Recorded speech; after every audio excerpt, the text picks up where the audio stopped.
പരിശുദ്ധമായ ഖുർആൻ സൂറത്തുൽ മുംതഹിനയിൽ അല്ലാഹു തആല പറയുന്നു, ബിസ്മില്ലാഹിർ റഹ്മാനിർ റഹീം,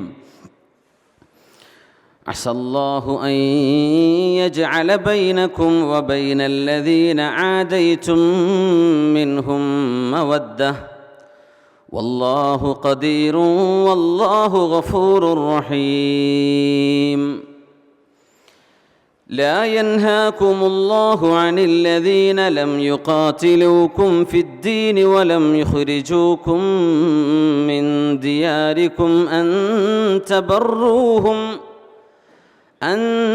تبروهم وتقسطوا إليهم إن الله يحب المقسطين.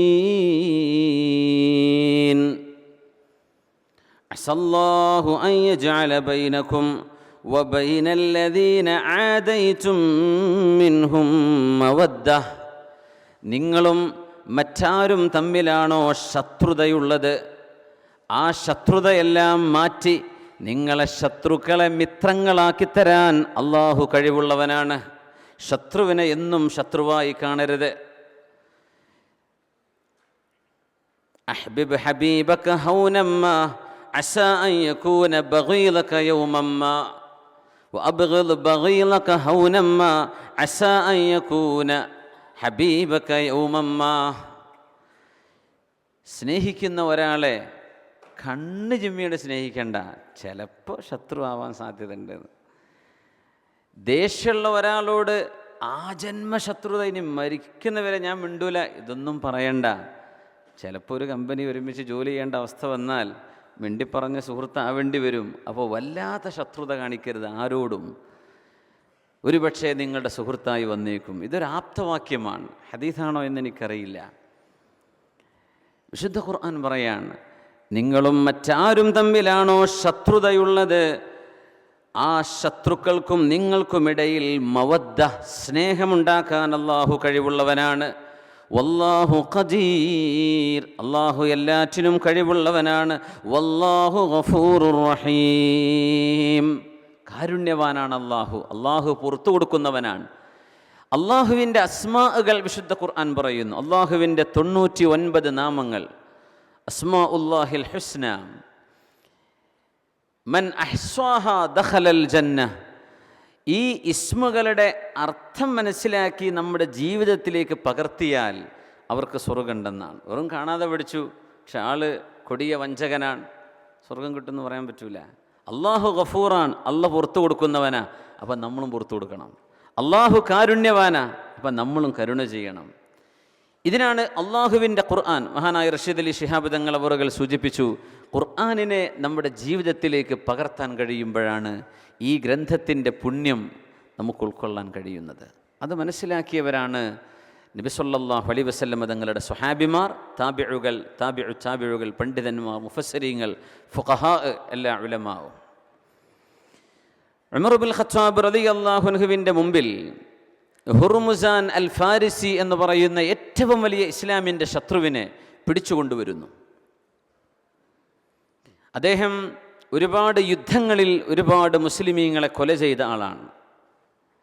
അപ്പോൾ വധശിക്ഷ നൽകപ്പെടും എന്ന വിഷയത്തിൽ ഉറപ്പാണ്, സംശയമില്ല. ഹുർമുസാനിനെ കൊണ്ടുവരുന്നു.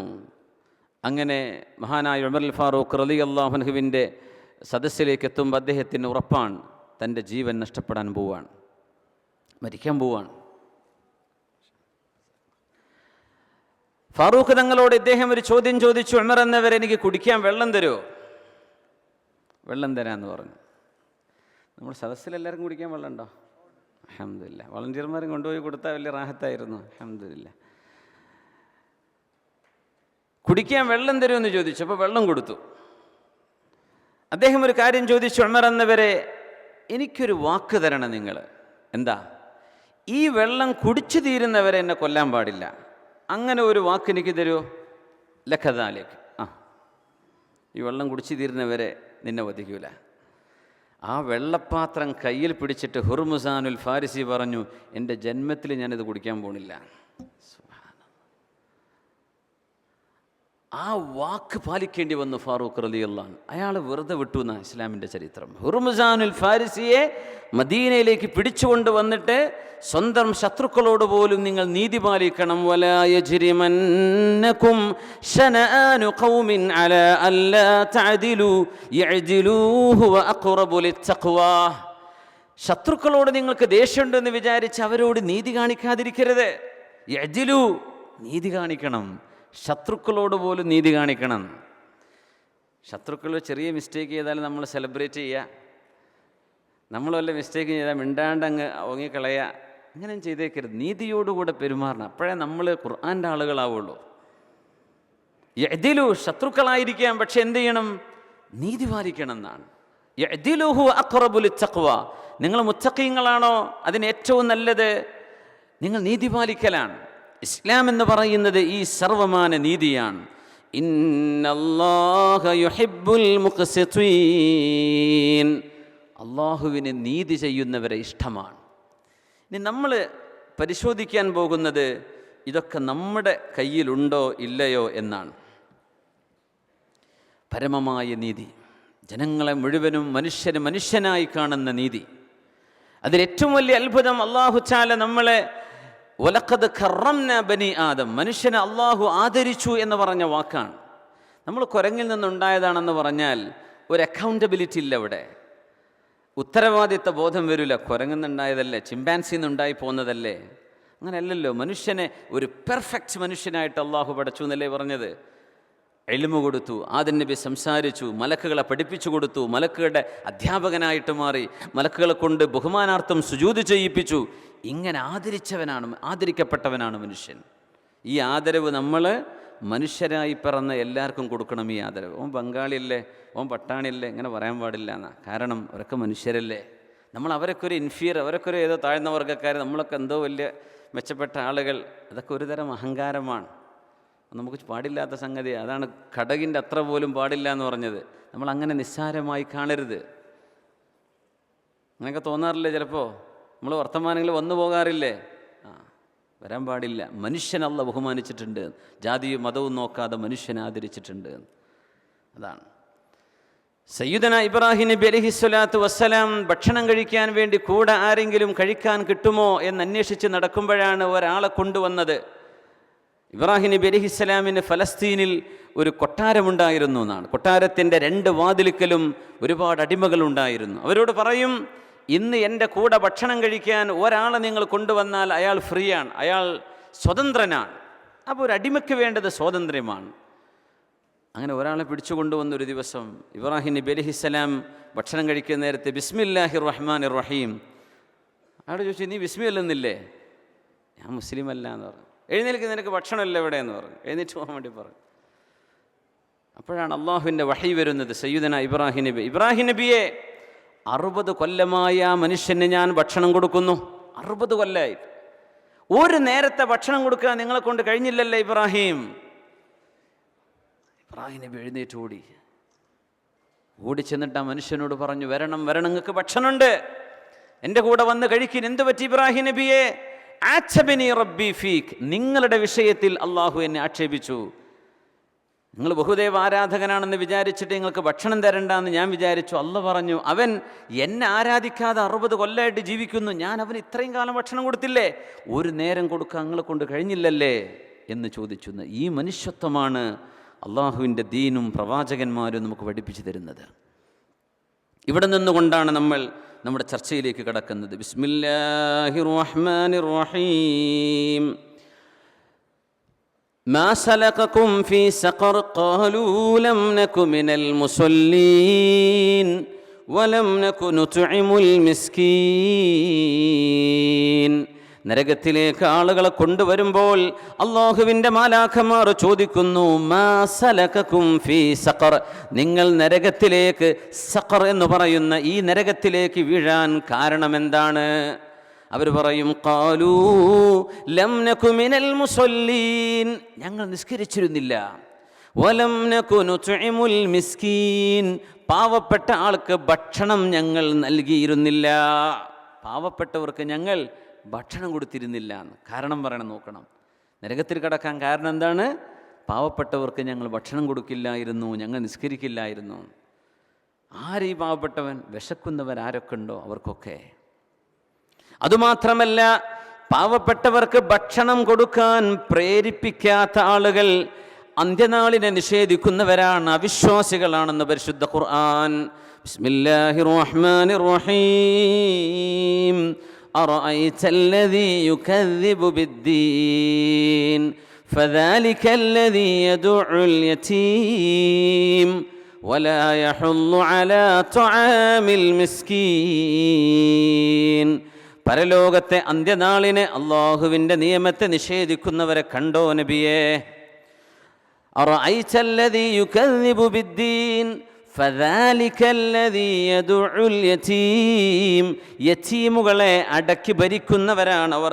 വലാ യഹുല്ലു അലാ തുആമിൽ മിസ്കീൻ.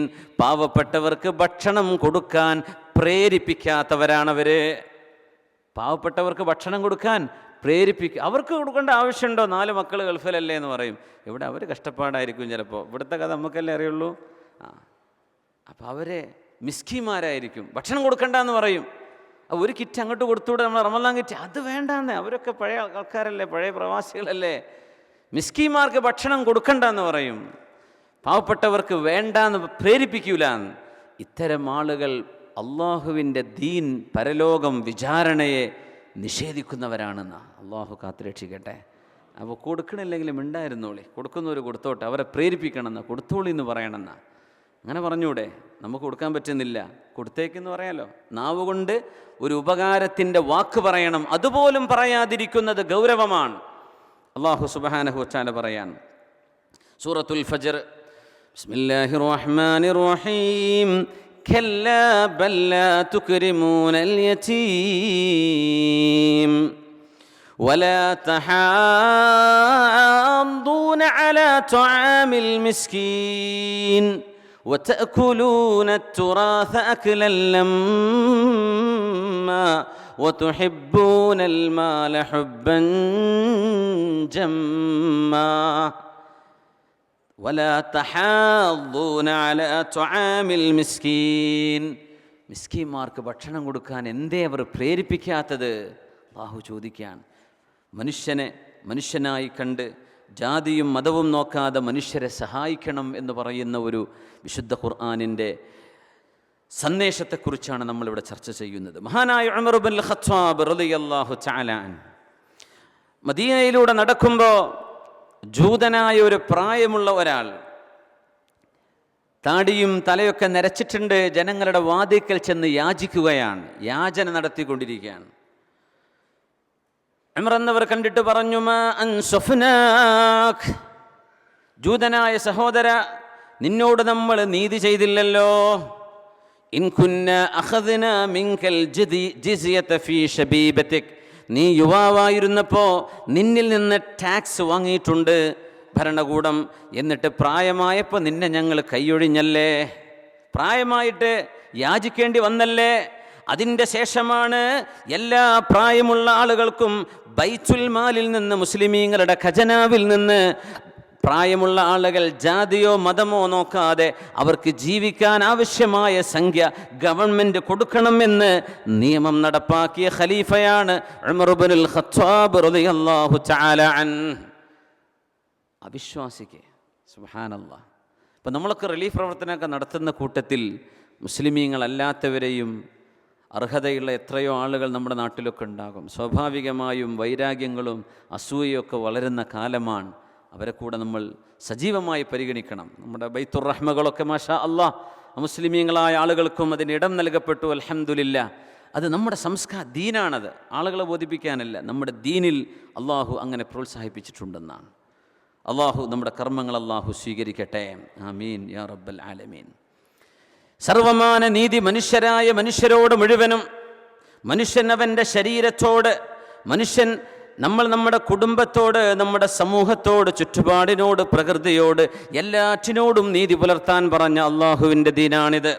മഹാനായ അബ്ദുല്ലാഹി ഇബ്നു അംർ റളിയല്ലാഹു തആല അൻഹു ദീർഘമായ നിസ്കാരം നടത്തി കുടുംബജീവിതം പോലും താറുമാറാകുന്ന വിധത്തിൽ മഹാനായ അബ്ദുല്ലാഹി ഇബ്നു അംർ എന്നവരെ ഇബാദത്തിൽ മുഴുകിയപ്പോഴാണ് സ്വഹാബിയായ സൽമാനുൽ ഫാരിസി റളിയല്ലാഹു അൻഹു വന്ന് പറഞ്ഞു കൊടുക്കുന്നത്, അബ്ദുല്ലാ, നിങ്ങൾ ചെയ്യുന്ന പണി ശരിയല്ല, നിങ്ങളുടെ ശരീരം ഇങ്ങനെ തളർത്തിക്കളയെ. മുത്തുനബി തങ്ങൾ പറഞ്ഞിട്ടുണ്ടല്ലോ, ഇന്ന ലിബദനിക അലൈക ഹഖ്ഖാ വ ഇന്ന ലിഐനിക അലൈക ഹഖ്ഖാ വ ഇന്ന ലിഅഹ്ലിക അലൈക ഹഖ്ഖാ വ ഇന്ന ലിസൗജിക അലൈക ഹഖ്ഖാ. അബ്ദുല്ലാഹി ഇബ്നു അംറേ, നിങ്ങളുടെ ശരീരത്തോട് നിങ്ങൾക്ക് ബാധ്യതയുണ്ട് എന്ന് പറഞ്ഞാൽ നമ്മുടെ ശരീരം കേടാവുന്ന ഭക്ഷണം നമ്മൾ കഴിച്ചേക്കാൻ പാടില്ല. അത് നമ്മുടെ ദീനിയായ ഒരു ബാധ്യതയാണ്. നമ്മൾ കൊളസ്ട്രോളും പ്രഷറൊക്കെ വരുന്ന വരെ എന്തോ ആയിക്കോട്ടെ എന്ന് വെറുതെ എന്തൊക്കെയോ തമാശ പറയും ഭക്ഷണം കഴിക്കാതിരിക്കുമ്പോൾ, അല്ലേ? ഭക്ഷണം കഴിച്ചാലും മരിക്കും, ഇല്ലെങ്കിലും മരിക്കും എന്നൊക്കെ അങ്ങനെ പറഞ്ഞുകൂടാ. അള്ളാഹു തന്ന ഈ ശരീരം നോക്കാൻ നമ്മൾ ബാധ്യസ്ഥരാണ്. അള്ളാഹു തന്നത് എന്തെങ്കിലും തകരാറിലായാൽ ഡോക്ടർമാരെന്താ പറയുക? ഇതേ ഞങ്ങൾക്ക് പിടുത്തം കിട്ടണില്ല, 1 മില്യൺ ആളുകളിൽ ഒരാൾക്കുണ്ടാകുന്ന അസുഖമാണ് എന്ന്. അങ്ങനെയൊക്കെ പറയാൻ കഴിയുള്ളൂ. ഒന്നും ചെയ്യാൻ പറ്റില്ല. നമ്മളായിട്ടത് നശിപ്പിക്കരുത്. وَإِنَّ لِبَدَنِكَ عَلَيْكَ حَقًّا وَإِنَّ لِعَيْنِكَ عَلَيْكَ حَقًّا. അബ്ദുള്ള, നിങ്ങളുടെ കണ്ണുകൾക്ക് നിങ്ങളോട് ബാധ്യതയുണ്ട്. وَإِنَّ لِأَهْلِكَ عَلَيْكَ حَقًّا. കല്യാണം കഴിച്ചിട്ടുണ്ടോ? നിന്റെ ഭാര്യയ്ക്ക്, മക്കൾക്ക് നിങ്ങളോട് കടപ്പാടുണ്ട്. ഇപ്പോൾ പ്രവാസികളൊക്കെ ഇടക്കിടക്ക് നാട്ടിൽ പോകണം തന്നെ എൻ്റെ അർത്ഥം. പൈസ ഉണ്ടാക്കി കാശുണ്ടാകട്ടെ എന്ന് വിചാരിച്ചിട്ട് പോകാൻ കുടുങ്ങിയവരെ പറ്റിയല്ല പറയണത്. പോകാൻ സൗകര്യമുണ്ട് എന്നിട്ട് പോകാണ്ട് പിടിച്ചിക്കുക. എന്തിന്? ഒന്നുമില്ല, കാശുണ്ടാക്കട്ടെ. എന്നപ്പോൾ കാശുണ്ടാക്കി തീരുക? 60 കൊല്ലമൊക്കെ ആകുമ്പോൾ പെരപ്പണി, അപ്പോൾ പെര രണ്ടാമത് പെയിൻ്റ് അടിക്കാനായിട്ടുണ്ടാവും, പാർക്കാൻ പിന്നെയും താമസിക്കും, പിന്നെ അങ്ങ് മരിക്കലായിരിക്കും ഉണ്ടാവുക. കുടുംബത്തോട് ബാധ്യത ഉണ്ടെന്നാണ്. ഇന്നലി അഹ്ലിക അലൈക ഹഖ്ഖാ. ടിക്കറ്റ് എടുക്കാത്തവരൊക്കെ വേണം, ടിക്കറ്റ് എടുത്തോളി.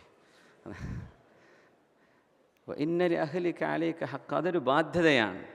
അവരെ കാണൽ, കുട്ടികളുമായി ഇടപഴകി ജീവിക്കൽ, കുടുംബത്തെ ഒന്ന് കണ്ടുമുട്ടൽ, ഇത്രയൊക്കെ തന്നെ മതി. വലിയ വലിയ ആഗ്രഹങ്ങൾ നടപ്പാക്കാൻ വേണ്ടിയുള്ള യാത്രയാണെന്നല്ല ഇതിനർത്ഥം. ആ ഒരു കൂടുമ്പുണ്ടാകുന്നൊരു ഇമ്പവും സ്നേഹവും അതിന് സമയം കണ്ടെത്തണമെന്നാണ്.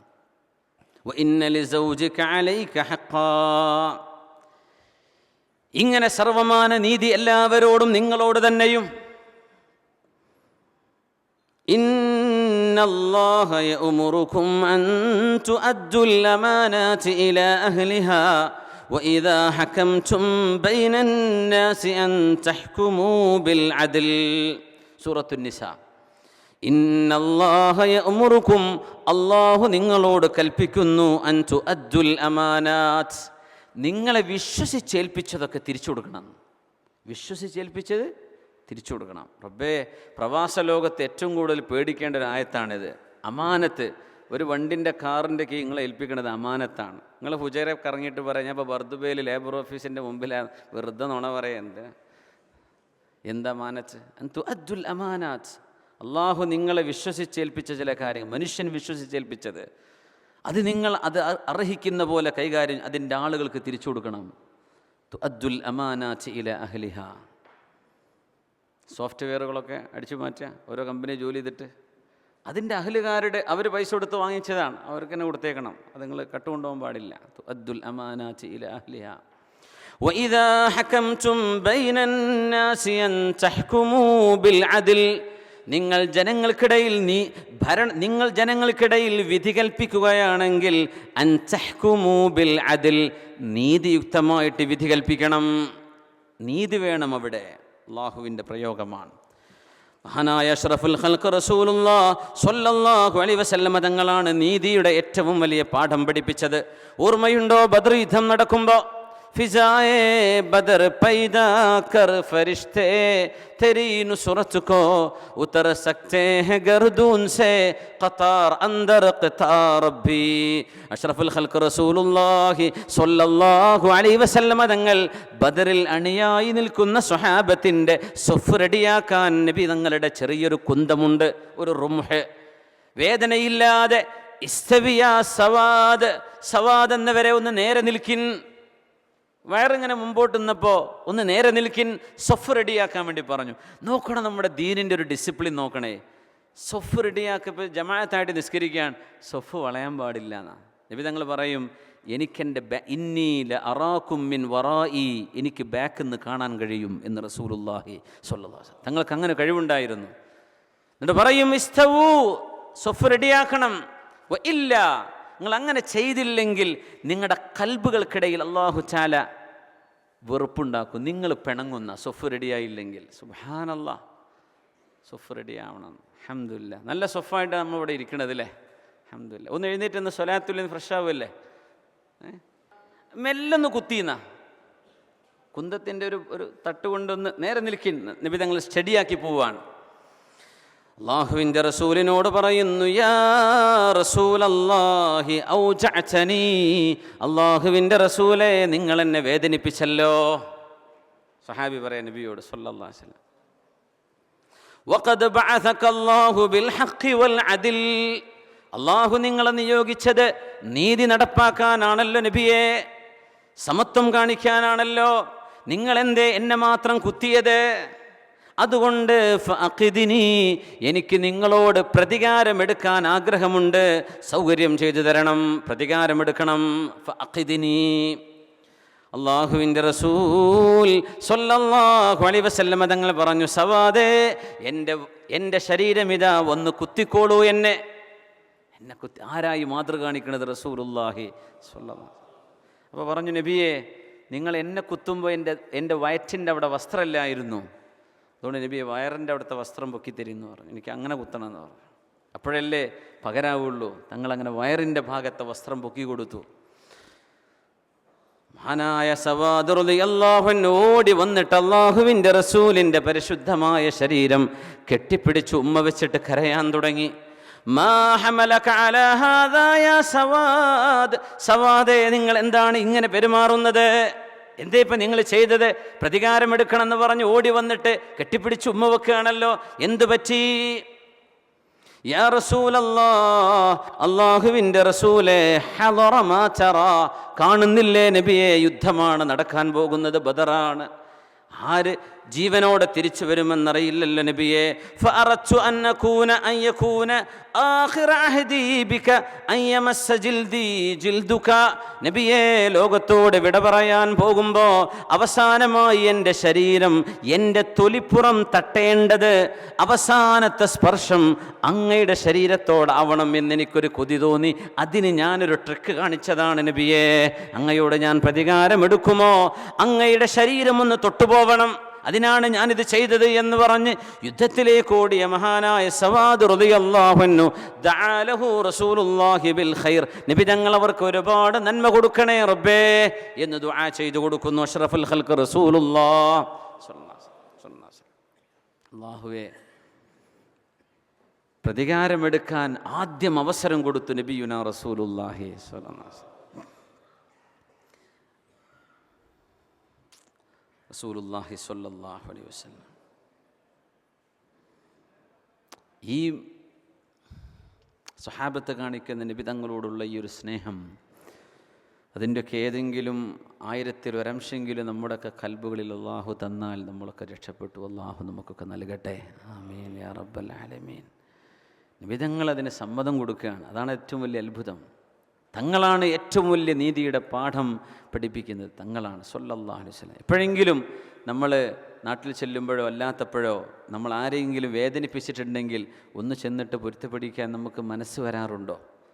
ചോദിക്കാൻ ഇച്ചിരി പ്രയാസം തോന്നും. ചിലപ്പോൾ നമ്മളെക്കാളും ഗ്രേഡ് താഴ്ന്നവരാണെന്ന് നമ്മൾ വിചാരിക്കുന്നവരാണ്.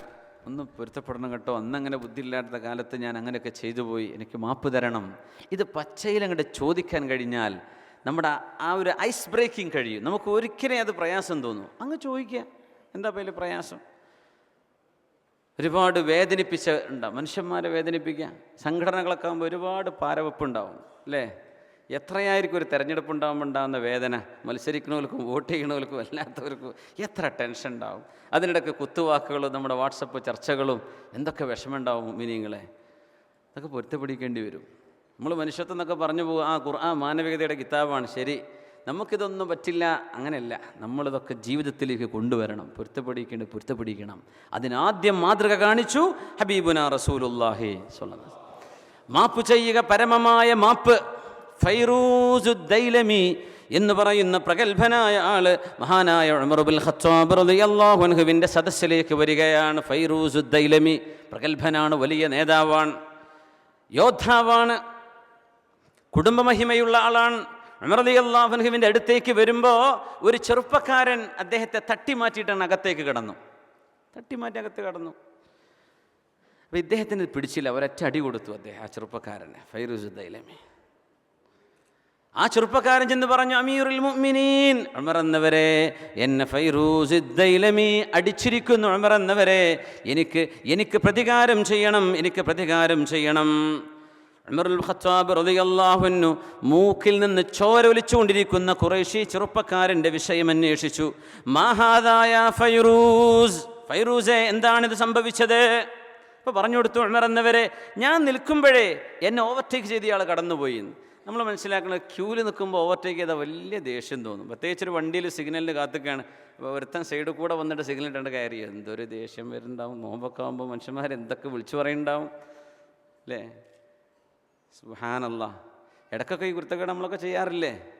അങ്ങനെ ചെയ്തുകൂടാന്നാ പോയി പറഞ്ഞതിൻ്റെ അർത്ഥം. ഇനി മുതൽ നമ്മൾ ഡിസിപ്ലിൻ്റെ ആളുകളാണ്, സൊഫിൽ നിൽക്കുകയാണ്. അതിന് കുറച്ച് നേരം വൈകിയാലും ആ ഒരു ഡിസിപ്ലിന് വല്ലാത്തൊരു മൂല്യമുണ്ട്. മുസ്ലിം അങ്ങനെയാണ്, ഇസ്ലാം അതാണ്. ഇത് നമ്മുടെ പ്രവർത്തനങ്ങളാണ് വിളിച്ചു പറയാം, മുസ്ലിമിൻ്റെ ജീവിതമാണ് വിളിച്ചു പറയേണ്ടത്.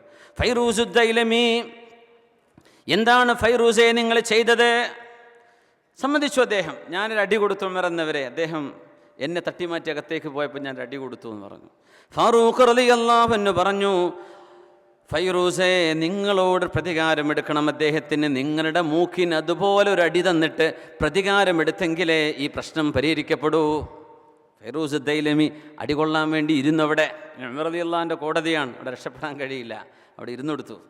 അങ്ങനെ ഈ ചെറുപ്പക്കാരെ അടിക്കാൻ വേണ്ടി പോകുമ്പോൾ ഉമർ തങ്ങൾ പറഞ്ഞു, പിന്നെ സമിഅ്തു റസൂലല്ലാഹി സ്വല്ലല്ലാഹു അലൈഹി വസല്ലം, അല്ലാഹുവിൻ്റെ റസൂൽ പറയുന്ന ഒരു ഹദീസ് എനിക്കിപ്പോൾ ഓർമ്മ വരുന്നുണ്ട്. ഖുറൈശി ചെറുപ്പക്കാരാ, നിങ്ങൾ പ്രതികാരം എടുക്കാൻ പോവല്ലേ, അവരടിക്കാൻ പോവല്ലേ ഫൈറൂസ് ദൈലമിയെ? എന്നാൽ ഞാൻ കേട്ടിട്ടുണ്ട്, ഖുതിലൽ ലൈല അൽ അസ്വദുൽ അൻസിയുൽ കദ്ദാബ്, കള്ളപ്രവാചകനാണെന്ന വാദവുമായി കടന്നു വരുന്ന അസ്വദുൽ അനസി ഈ രാത്രിയിൽ കൊല്ലപ്പെട്ടു എന്ന് നബി തങ്ങൾ പറയുന്നൊരു വാക്ക് ഞാൻ കേട്ടിട്ടുണ്ട്. തങ്ങൾ പറഞ്ഞു, ഖതലഹു അൽ അബ്ദു സ്വാലിഹു, അസ്വദുൽ അനസിയെ കൊല ചെയ്തത്, കള്ളപ്രവാചകനെ വധിച്ചു കളഞ്ഞത് സ്വാലിഹായൊരു മനുഷ്യനാണ്, ഫൈറൂസ് ദൈലമിയാണ് എന്ന് റസൂലുള്ളാഹി സ്വല്ലല്ലാഹു അലൈഹി വസല്ലമ തങ്ങൾ പറഞ്ഞിട്ടുണ്ട്. ആ ഒരു നല്ല മനുഷ്യനെ നിനക്ക് അടിക്കണോ എന്നാണ് എൻ്റെ ചോദ്യം. അദ്ദേഹം പറഞ്ഞു, അല്ലാഹുവിൻ്റെ റസൂൽ ഒരു നല്ല മനുഷ്യനാണെന്ന് പറഞ്ഞ ഫൈറൂസ് ദൈലമിയെ ഞാൻ അടിക്കൂല, എനിക്ക് വേണ്ട, ഞാൻ മാപ്പ് ചെയ്തു കൊടുക്കുന്നു പറഞ്ഞപ്പോഴേക്കും ഫൈറൂസ് ദൈലമി അദ്ദേഹത്തിൻ്റെ കുതിരയെ കൊടുത്തു. 30,000 ദിർഹം കൊടുത്തു. 30,000 ദിർഹം ഇന്ന് കിട്ടിയ എന്താ അതിൻ്റെ വില? അന്ന് 30,000 ദിർഹം. തന്നെ അടിക്കാൻ വേണ്ടി ഇരുന്ന ഒരാളാണ്, അയാൾ അടി നിർത്തിയിട്ട് മാപ്പ് ചെയ്തു കൊടുത്ത സന്തോഷത്തിലെ ഒരു കുതിരയും കൊടുത്തു, 30,000 ദിർഹമും കയ്യിൽ കൊടുത്തു. അപ്പോഴാണ് ഉമർ എന്നവർ പറഞ്ഞത്, ചെറുപ്പക്കാരാ, നീ വല്ലാത്ത ഭാഗ്യവാൻ തന്നെ കേട്ടോ. യാ അഖാ ഖുറൈശ് അഫൗത മഅജൂറാ വഅഖദ്ത മാലാ, നിങ്ങൾ മാപ്പ് ചെയ്തു, അതിന് അല്ലാഹു കൂലി തരും. പിന്നെ നിങ്ങൾക്ക് ഒരുപാട് സംഭവം, ഒരു കുതിരയും 30,000 ദിർഹമും കയ്യിൽ കിട്ടിയില്ലേ, ഒരടിയല്ലേ പോയിട്ടുള്ളൂ, നീ വലിയ ഭാഗ്യവാനാണ് കേട്ടോ എന്ന് മഹാനായ ഫാറൂഖ് റളിയല്ലാഹു തആല. പക്ഷെ ആ ചെറുപ്പക്കാരൻ്റെ മനസ്സാണ് നമ്മളിവിടെ ഓർക്കുന്നത്. തനിക്ക് പ്രതികാരമെടുക്കാൻ കഴിയുമെന്നിരിക്കെ മാപ്പ് ചെയ്തു കൊടുക്കാൻ. ഇപ്പം ഇന്ന് മറുപടി കൊടുക്കാൻ കഴിയാത്തവരാരുമില്ല. മൊബൈൽ ഫോണും വാട്സപ്പ് കണക്ഷനും ഉണ്ടെങ്കിൽ, ഫേസ്ബുക്കും ഉണ്ടെങ്കിൽ എല്ലാവർക്കും വായടപ്പൻ മറുപടി കൊടുക്കാൻ കഴിയും, എല്ലാവർക്കും പറ്റും. അങ്ങനത്തെ കാലാണ് അല്ലേ? സുബ്ഹാനല്ലാഹ്. നമ്മൾ ചെയ്യാതിരിക്കുക, അവിടെയാണ് നമ്മൾ വിജയിക്കുന്നത്. നമ്മൾ മലയാളികൾ 2 വാക്ക് എഴുതാതെ നമുക്ക് കൈ വറച്ചു പോകും. എങ്ങനെ അതിന് 2 കമൻ്റ് ചെയ്യാണ്ടിരിക്കുക? എഴുതാതിരിക്കുക, ഒന്ന് കൈയൊക്കെ ഒന്ന് പിടിച്ചു വെക്ക്. അത് വലിയ കൂലിയാണ്. മനുഷ്യൻ്റെ മനസ്സിനെ വേദനിപ്പിക്കരുത്. അതുകൊണ്ടാണ് ഹബ്ബുൽ അഅമാലി ഇലല്ലാഹ്, അല്ലാഹുവിന് ഏറ്റവും ഇഷ്ടപ്പെട്ട കർമ്മം എന്ന് പറയുന്നത്. അല്ലാഹുവിന് ഏറ്റവും ഇഷ്ടപ്പെട്ട കർമ്മം എന്താണ്? റമളാൻ മാസം നമ്മൾ ഏറ്റവും ഇഷ്ടപ്പെട്ട കർമ്മങ്ങൾ ചെയ്യണം അല്ലേ? അല്ലാഹുവിന് ഏറ്റവും ഇഷ്ടമുള്ള കർമ്മം എന്താന്നാ? ആർക്കെങ്കിലും പറയുന്നെങ്കിൽ കൈപൊക്കി പറഞ്ഞാട്ടെ, ഫ്രണ്ടിൽ ആരെങ്കിലും ഉണ്ടെങ്കിൽ. അഷ്റഫ് എന്താ പറയുക? നിസ്കാരം. 2 ഉത്തരം കൂടെ സ്വീകരിക്കും. ശരിയാണെങ്കിൽ സമ്മാനമുണ്ട് ഇൻഷാ അല്ലാ. 50 ഉറുപ്പിക. ഉസ്മാൻ എന്താ പറഞ്ഞ? ഖുർആൻ ഓതുക. കരുണ. കഴിഞ്ഞു 3 ചാൻസ് കഴിഞ്ഞു. ഇനിയിപ്പോൾ ചിലർക്ക് ഉത്തരം കിട്ടിയെന്ന് വരും. അപ്പോൾ 50 ഉറുപ്പിക ലാഭം. ഉത്തരം അതല്ല. ഇദ്ഖാലു സുറൂരി അലാ ഖുലൂബിൽ മുഅ്മിൻ. ഒരു സത്യവിശ്വാസിയായ മനുഷ്യൻ്റെ മനസ്സിന് സന്തോഷം കൊടുക്കലാണെന്ന്. ഇതാണ് അള്ളാഹുവിന് ഏറ്റവും ഇഷ്ടപ്പെട്ട കർമ്മം. മനുഷ്യൻ്റെ മനസ്സിന് സന്തോഷം കൊടുക്കുക. മനസ്സിന് സന്തോഷം കൊടുക്കുക. ചിലപ്പോൾ ഒരു നല്ല വാക്ക് മതിയാവും. ഒന്ന് ഫോൺ വിളിച്ചു, ഒരു മെസ്സേജ് വിട്ടു, അത്ര മതിയാവും. ചിലപ്പോൾ മനസ്സിന് സന്തോഷം കൊടുക്കലാണ്. ഇതാണ് ഏറ്റവും അള്ളാഹ്ക്ക് ഇഷ്ടപ്പെട്ട അമല്. മുഹമ്മദ് റസൂലുള്ളാഹി സ്വല്ലല്ലാഹു അലൈഹി വസല്ലം. അള്ളാഹുവിന് ഇഷ്ടമുള്ളത് എന്താണെന്ന് ആര് പറഞ്ഞു തരണം? റസൂലുള്ളാഹി തങ്ങൾ പറഞ്ഞു തരണം. ഇപ്പം തങ്ങൾ പഠിപ്പിക്കുകയാണ്, ഇദ്ഖാലു സുറൂരി അലാ ഖൽബിൽ മുഅ്മിൻ. മുഅ്മിനായ മനുഷ്യന് സന്തോഷം കൊടുക്കലാണ്. സന്തോഷം കൊടുക്കലാണ്. ഫാറൂഖ് റളിയല്ലാഹു തആല അൻഹു, യാ അഖാ ഖുറൈശ് അഫൗത മഅജൂറൻ വഅഖദ്ത മാലൻ. നീ മാപ്പ് ചെയ്തു കൊടുത്തു, നീ വല്ലാത്ത ഭാഗ്യവാൻ, നിനക്ക് കൂലി ലഭിച്ചു. പുറമെ ദുന്യാവിൽ ഫൈറൂസ് ദൈലമി എന്ന മനുഷ്യൻ്റെ കയ്യിൽ നിന്ന് ഒരു കുതിരയും 30,000 ദിർഹമും കിട്ടിയില്ലേ, വലിയ ഭാഗ്യവാൻ. നീതിയാണത്. ചെറിയവരോടും വലിയവരോടുമൊക്കെ നീതി. എല്ലാവരോടും. അത്ഭുതകരമായൊരു സംഭവമുണ്ട്. അമീറുൽ മുഅ്മിനീൻ ഉമർ ഇബ്നുൽ ഖത്താബ് റളിയല്ലാഹു തആല അൻഹുവിൻ്റെ കാലം സലമത്ത് ഇബ്നുൽ അക്വഅ റളിയല്ലാഹു അൻഹു. സലമത്ത് ഇബ്നുൽ അക്വഅ റളിയല്ലാഹു അൻഹു. നമ്മൾ ഒരുപാട് സ്വഹാബിമാരുടെ പേര് പറയും. റളിയല്ലാഹു അൻഹു എന്നങ്ങനെ ഓട്ടോമാറ്റിക് നിങ്ങൾ പറഞ്ഞുകൊണ്ടിരുന്നോളൂ. വലിയ കൂലിയാണ്. റമളാൻ്റെ രാത്രിയൊക്കെയല്ലേ. സലമത്ത് ഇബ്നുൽ അക്വഅ റളിയല്ലാഹു തആല അൻഹു. ഉമർ റളിയല്ലാഹു അൻഹുവിന് ബഹുമാനപ്പെട്ടവരെ മദീനയുടെ സൂക്കിലൂടെ അങ്ങനെ നടന്നുകൊണ്ടിരിക്കുകയാണ്. ഇപ്പം നമ്മുടെ ദേര സൂക്കൊക്കെ ഉണ്ടല്ലോ, ഇപ്പം ഇച്ചിരി ഉഷാറായി മാഷാ അല്ലാഹ്. ചെറിയ വഴികളായിരിക്കും. അതിൻ്റെ നടുവിലൂടെ ഒരാൾ കയ്യും വീശി നടക്കുക എന്ന് വിചാരിച്ചോളൂ. എന്തൊരു ബുദ്ധിമുട്ടായിരിക്കും. പെണ്ണുങ്ങൾ അപ്പോൾ നടന്നു വരുന്നുണ്ടാവും, കുട്ടികൾ നടക്കുന്നുണ്ടാവും, വേറെ ആർക്കും ഇങ്ങോട്ട് സൈഡ് കൊടുക്കാനും പറ്റൂല. ഒരു മനുഷ്യന് ഒരു വഴിയിലൂടെ, ആ വഴിൻ്റെ നടുവിലൂടെ നടക്കുകയാണ് സലമത്ത് ഇബ്നുൽ അക്വഅ റളിയല്ലാഹു അൻഹു. ഉമർ തങ്ങൾ ഒരൊറ്റ അടി കൊടുത്തു. ഉമർ തങ്ങളുടെ കയ്യിലൊരു ചാട്ടവാറുണ്ടാവും എപ്പോഴും. ആ ചാട്ടവാറ് കൊണ്ട് പിശാച്ച് ഇറങ്ങിപ്പോകുന്ന, അങ്ങനെയാണ് ഉലമാ പറയുക. അങ്ങനത്തെ ആ ഒരു അടി കിട്ടിയാൽ മതി. അങ്ങനത്തെ ഒരു അടി കിട്ടിയാൽ പിശാച്ച് ഇറങ്ങുന്നതാണ്. ഉമർ തങ്ങൾ ഒരൊറ്റ അടി കൊടുത്തു സലമയെ. സലമ, മാറി നിൽക്ക്. അലൈക ബിഹാഫത്തി ത്വരീഖ്. നീ വഴിൻ്റെ മധ്യത്തിലൂടെ നടക്കല്ല, എന്ത് ചെയ്യണം? സൈഡ് കൊടുക്കണം, സൈഡിലൂടെ മാറി നടക്കണം. 80 സ്പീഡിൽ പോകുന്ന ഒരു വണ്ടി ഹൈവേ റോഡിലൂടെ പോവുകയാണ്. 120 140 പോകാൻ പറ്റുന്ന സ്ഥലത്ത് പോകുമ്പോൾ ഒരുത്തൻ ആ ട്രാക്കിൽ, ഫാസ്റ്റ് ട്രാക്കിൽ പിടിച്ച് പോവുക എന്ന് പറഞ്ഞാൽ ഈ അടി കിട്ടേണ്ട കേസാണെന്നാ. ഒരു മനുഷ്യനെ യാത്ര ചെയ്യാൻ സമ്മതിക്കാണ്ടിരിക്കുക, ബുദ്ധിമുട്ടാക്കുക, വഴിമാറി കൊടുക്കാണ്ടിരിക്കുക. ഇതിൻ്റെ തന്നെയല്ലേ, ഞാനും ടാക്സ് കൊടുക്കുന്നുണ്ടല്ലോ, ഞാനിപ്പോൾ എൻ്റെ മുളിക്കിയ പുതുക്കിയ തന്നെയല്ലേ എന്നൊക്കെ വിചാരിച്ചിട്ട് അങ്ങനെ ചെയ്തുകൂടാന്നാ. മനുഷ്യന്മാരെ ബുദ്ധിമുട്ട്, നിസ്സാര വിഷയങ്ങളാണ്. ഉമർ തങ്ങൾ അതിനാണ് വഴിയിലൂടെ നടക്കുമ്പോൾ നടുവിലൂടെ നടക്കാൻ പാടില്ല എന്ന് പറയാൻ കാരണം. സൈഡ് കൊടുക്കണം, ആളുകൾക്ക് സൈഡ് കൊടുക്കും. അങ്ങനെ സൈഡ് കൊടുക്കാത്തതിൻ്റെ പേരിൽ അടി കൊടുത്തു ഫാറൂഖ് റളിയല്ലാഹു തആല അൻഹു. കിട്ടിയതാരാ? സലമത്ത് ഇബ്നുൽ അക്വഅ റളിയല്ലാഹു അൻഹു. ഉമർ തങ്ങൾക്ക് മനസ്സിൽ വല്ലാത്ത വിഷമായി. സംഗതി ഒരു അച്ചടക്കം പഠിപ്പിച്ചതാണ്, പക്ഷെ ഒരു അടി കൊടുത്തല്ലോ ഉടച്ചവനെ. ഇപ്പോൾ ചെറുപ്പകാലത്തൊക്കെ ഉസ്താദന്മാരെ കയ്യിൽ നിന്ന് അടി കിട്ടിയോലുണ്ടാവും. അടി കിട്ടാത്തോല് കൈപൊക്കിയാട്ടെ എന്നേ ഞാൻ പറയണുള്ളൂ. ഇവിടെ മദ്രസ മറ്റേ അടി കിട്ടാത്തവരുണ്ടെ കൈപൊക്കിയാട്ടെ. മാഷാ അല്ലാഹ്, നിങ്ങൾ ഇവിടെ ദുബൈയിലെങ്ങാനും പഠിച്ചായിരിക്കും അല്ലേ? നാട്ടിൽ പഠിച്ചവരെ പറ്റി ചോദിക്കണത്. നാട്ടിൽ പഠിച്ചിട്ട് അടി കിട്ടാത്തവർ ആരെങ്കിലും ഉണ്ടോ? വെറുതെ ചെവി തോണ്ടല്ലേ. നിങ്ങൾ ഉണ്ടെങ്കിൽ കൈപൊക്കി. അങ്ങനത്തെ ഒരു മഹാന്മാരുണ്ടെങ്കിൽ മാഷാ അല്ലാഹ്. ഇല്ല, എല്ലാവർക്കും, എനിക്കും കിട്ടിക്കണ അടി എല്ലാവർക്കും മാഷാ അല്ലാഹ്. പിന്നെ ഉസ്താദന്മാർക്ക് സങ്കടം തോന്നും. ഉമ്മാർ കുട്ടികളെ അടിച്ചവൻ്റെ ഉമ്മാർ ചിലപ്പോൾ കരയും. അപ്പോൾ ചോദിക്കും, എന്തിനാ ഉമ്മ നിങ്ങൾ ആദ്യം അടിക്കാൻ പോയത്? വേട്ടത്തിൽ ചോദിക്കും, നിങ്ങളിപ്പോൾ എന്തിനാ ഇപ്പം എൻ്റെ അനുജത്തിന് ഇങ്ങനെ അടിച്ചത്? ആദ്യം അടിക്കാണ്ടിരുന്നാൽ പോരായിരുന്നോ? പക്ഷെ അടിക്കേണ്ട വിഷയമാകുമ്പോൾ അടിക്കേണ്ടി വരും.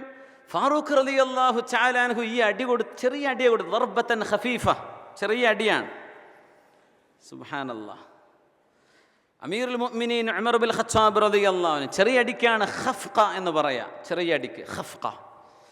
1 വർഷം കഴിഞ്ഞു. ഉമർ എന്നവരിത് മറന്നിട്ടില്ല. അപ്പോൾ സലമ റളിയല്ലാഹു അൻഹു മദീനയിലൂടെ നടക്കുമ്പോൾ 1 കൊല്ലം കഴിഞ്ഞപ്പോൾ ചോദിച്ചു, സലമ ഹജ്ജിന് പോകാൻ ആഗ്രഹമുണ്ടോ എന്ന് ചോദിച്ചു. ആ ആഗ്രഹമുണ്ട്, ആരെങ്കിലുമൊക്കെ കൊണ്ടുപോവുകയാണെങ്കിൽ പോകണമെന്നുണ്ട്. എൻ്റെ കൂടെ വാ. വീട്ടിൽ കൊണ്ടുപോയി ഫാറൂഖ് റളിയല്ലാഹു അൻഹു. അങ്ങനെ ഉമർ റളിയല്ലാഹു തആല അൻഹു 600 ദിർഹം കൊടുത്തിട്ട് കയ്യിൽ കൊടുത്തിട്ട് പറഞ്ഞു, സലമ നീ ഹജ്ജിന് പോയിക്കോ. മദീനത്ത് നിന്ന് ഹജ്ജിന് പോയി വരാൻ അന്നത്തെ ചിലവതാണ് 600 ദിർഹം. നീ പോയിട്ട് ഹജ്ജ് ചെയ്തിട്ട് വാ. എൻ്റെ അമീറുൽ മുഅ്മിനീൻ എനിക്കിത്ര, അതെ കഴിഞ്ഞ കൊല്ലം ഞാൻ നിന്നെ അടിയടിച്ചില്ലേ, അതിനുള്ളതാ. സുബ്ഹാനല്ലാഹ്. അപ്പോൾ പറഞ്ഞു, ഉമർ എന്നവരെ ഞാനത് മറന്നല്ലോ, എനിക്ക് ഓർമ്മന്നല്ല.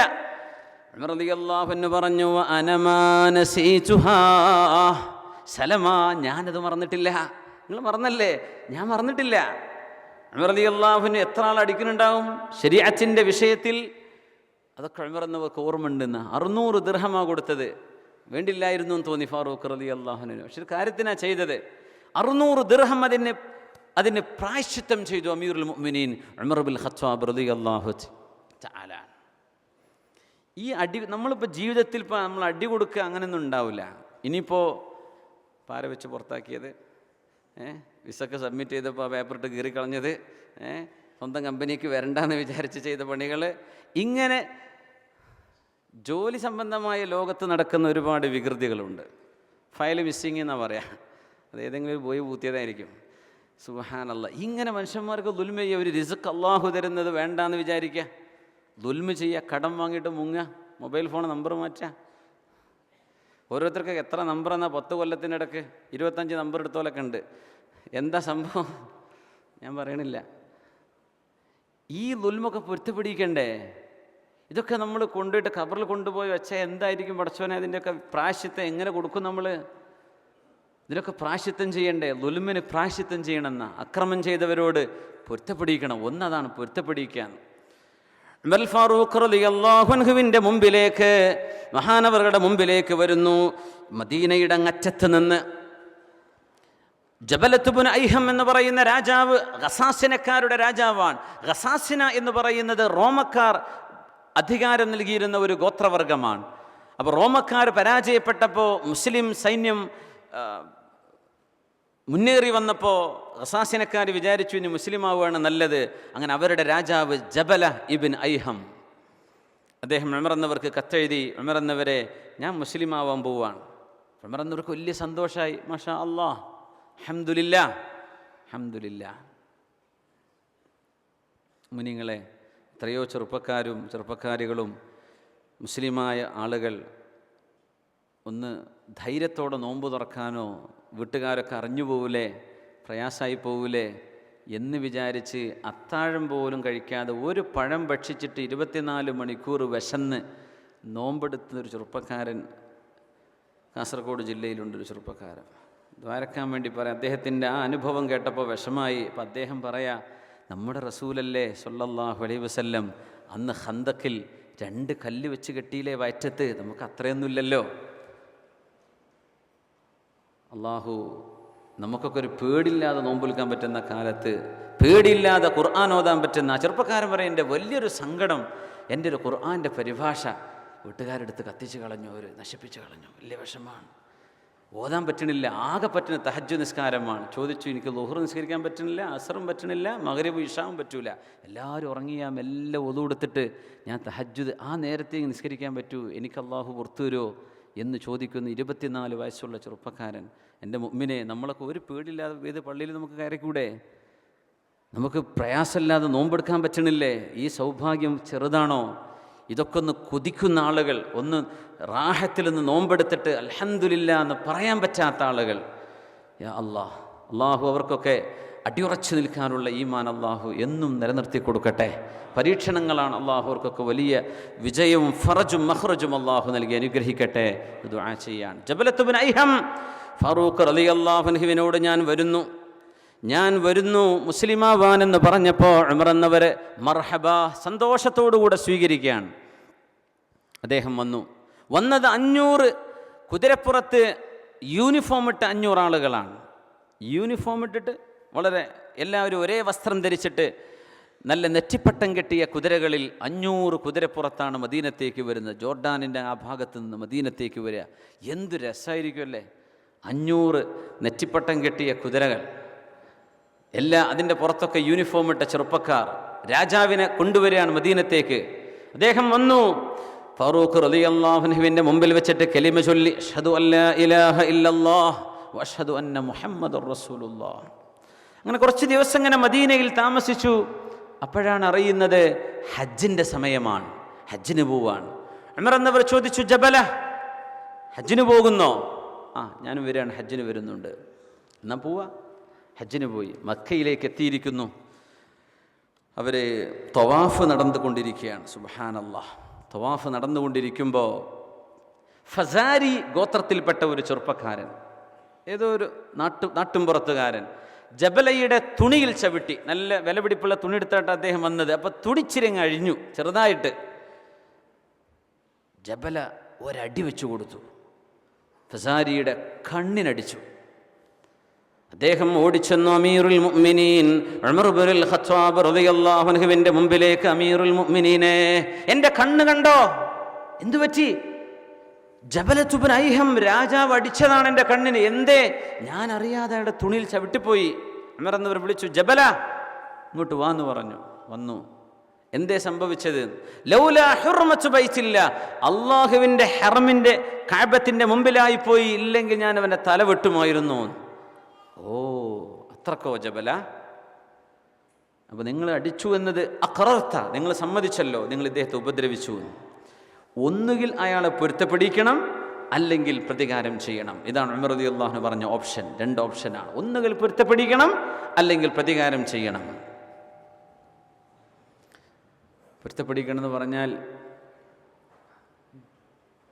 ഏതെങ്കിലും ഒരു കമ്പനിക്ക് വേണ്ടി ജോലി ചെയ്യുന്ന കാലത്ത് അടിച്ചു മാറ്റിയ പൈസയൊക്കെ തിരിച്ചു കൊടുക്കാൻ പറ്റാത്തത്ര ഉണ്ടാവും. ചിലപ്പോൾ ആ മുതലാളിയെ വിളിച്ചിട്ട് പൊരുത്തപ്പെടിക്കുക. ചിലപ്പോൾ അയാൾ മരിച്ചു പോയിട്ടുണ്ടാവും. എന്ത് ചെയ്യും? അനന്തരാവകാശികളുണ്ടാവും. ഇവരൊക്കെ പൊരുത്തപ്പെടിക്കാൻ കഴിയുമോ? പൊരുത്തപ്പെടിക്കണം, ഇല്ലെങ്കിൽ തിരിച്ചു കൊടുക്കണം എന്നാണ്. അല്ലാഹുവേ, അല്ലാഹു നമുക്കൊക്കെ ആരോടും ഒരു ദുൽമും ചെയ്യാതെ, നമുക്ക് 10 റുപ്യ പോയാലും ഒരാളുടേതും നമ്മുടെ കയ്യിലേക്ക് വരണ്ട. ഒരാളുടെ ഹക്ക് അനർഹമായത് നമ്മൾ എടുക്കരുത്. ഈ ഒരു തീരുമാനം നമ്മൾ ജീവിതത്തിൽ നമ്മളെടുക്കുക, നമ്മുടെ മക്കളെ പഠിപ്പിക്കുകയും ചെയ്യുക. അപ്പോഴാണ് അള്ളാഹുവിൻ്റെ ഖുർആനിൻ്റെ ഈ വിശാല മനസ്കത നമുക്ക് ഉൾക്കൊള്ളാൻ കഴിയുക. ജബല ഇമ്മാ അൻ തുർദിയ റജുലൽ ഫസാരിയ, ഫസാരി ഗോത്രക്കാരനായ മനുഷ്യന് നിങ്ങൾ അയാളെ തൃപ്തിപ്പെടുത്തണം, അല്ലെങ്കിൽ ഞാൻ പ്രതികാരമെടുക്കും. എന്താ പ്രതികാരം? നിങ്ങളെ കണ്ണിന് ഇതേപോലെ അടിക്കും.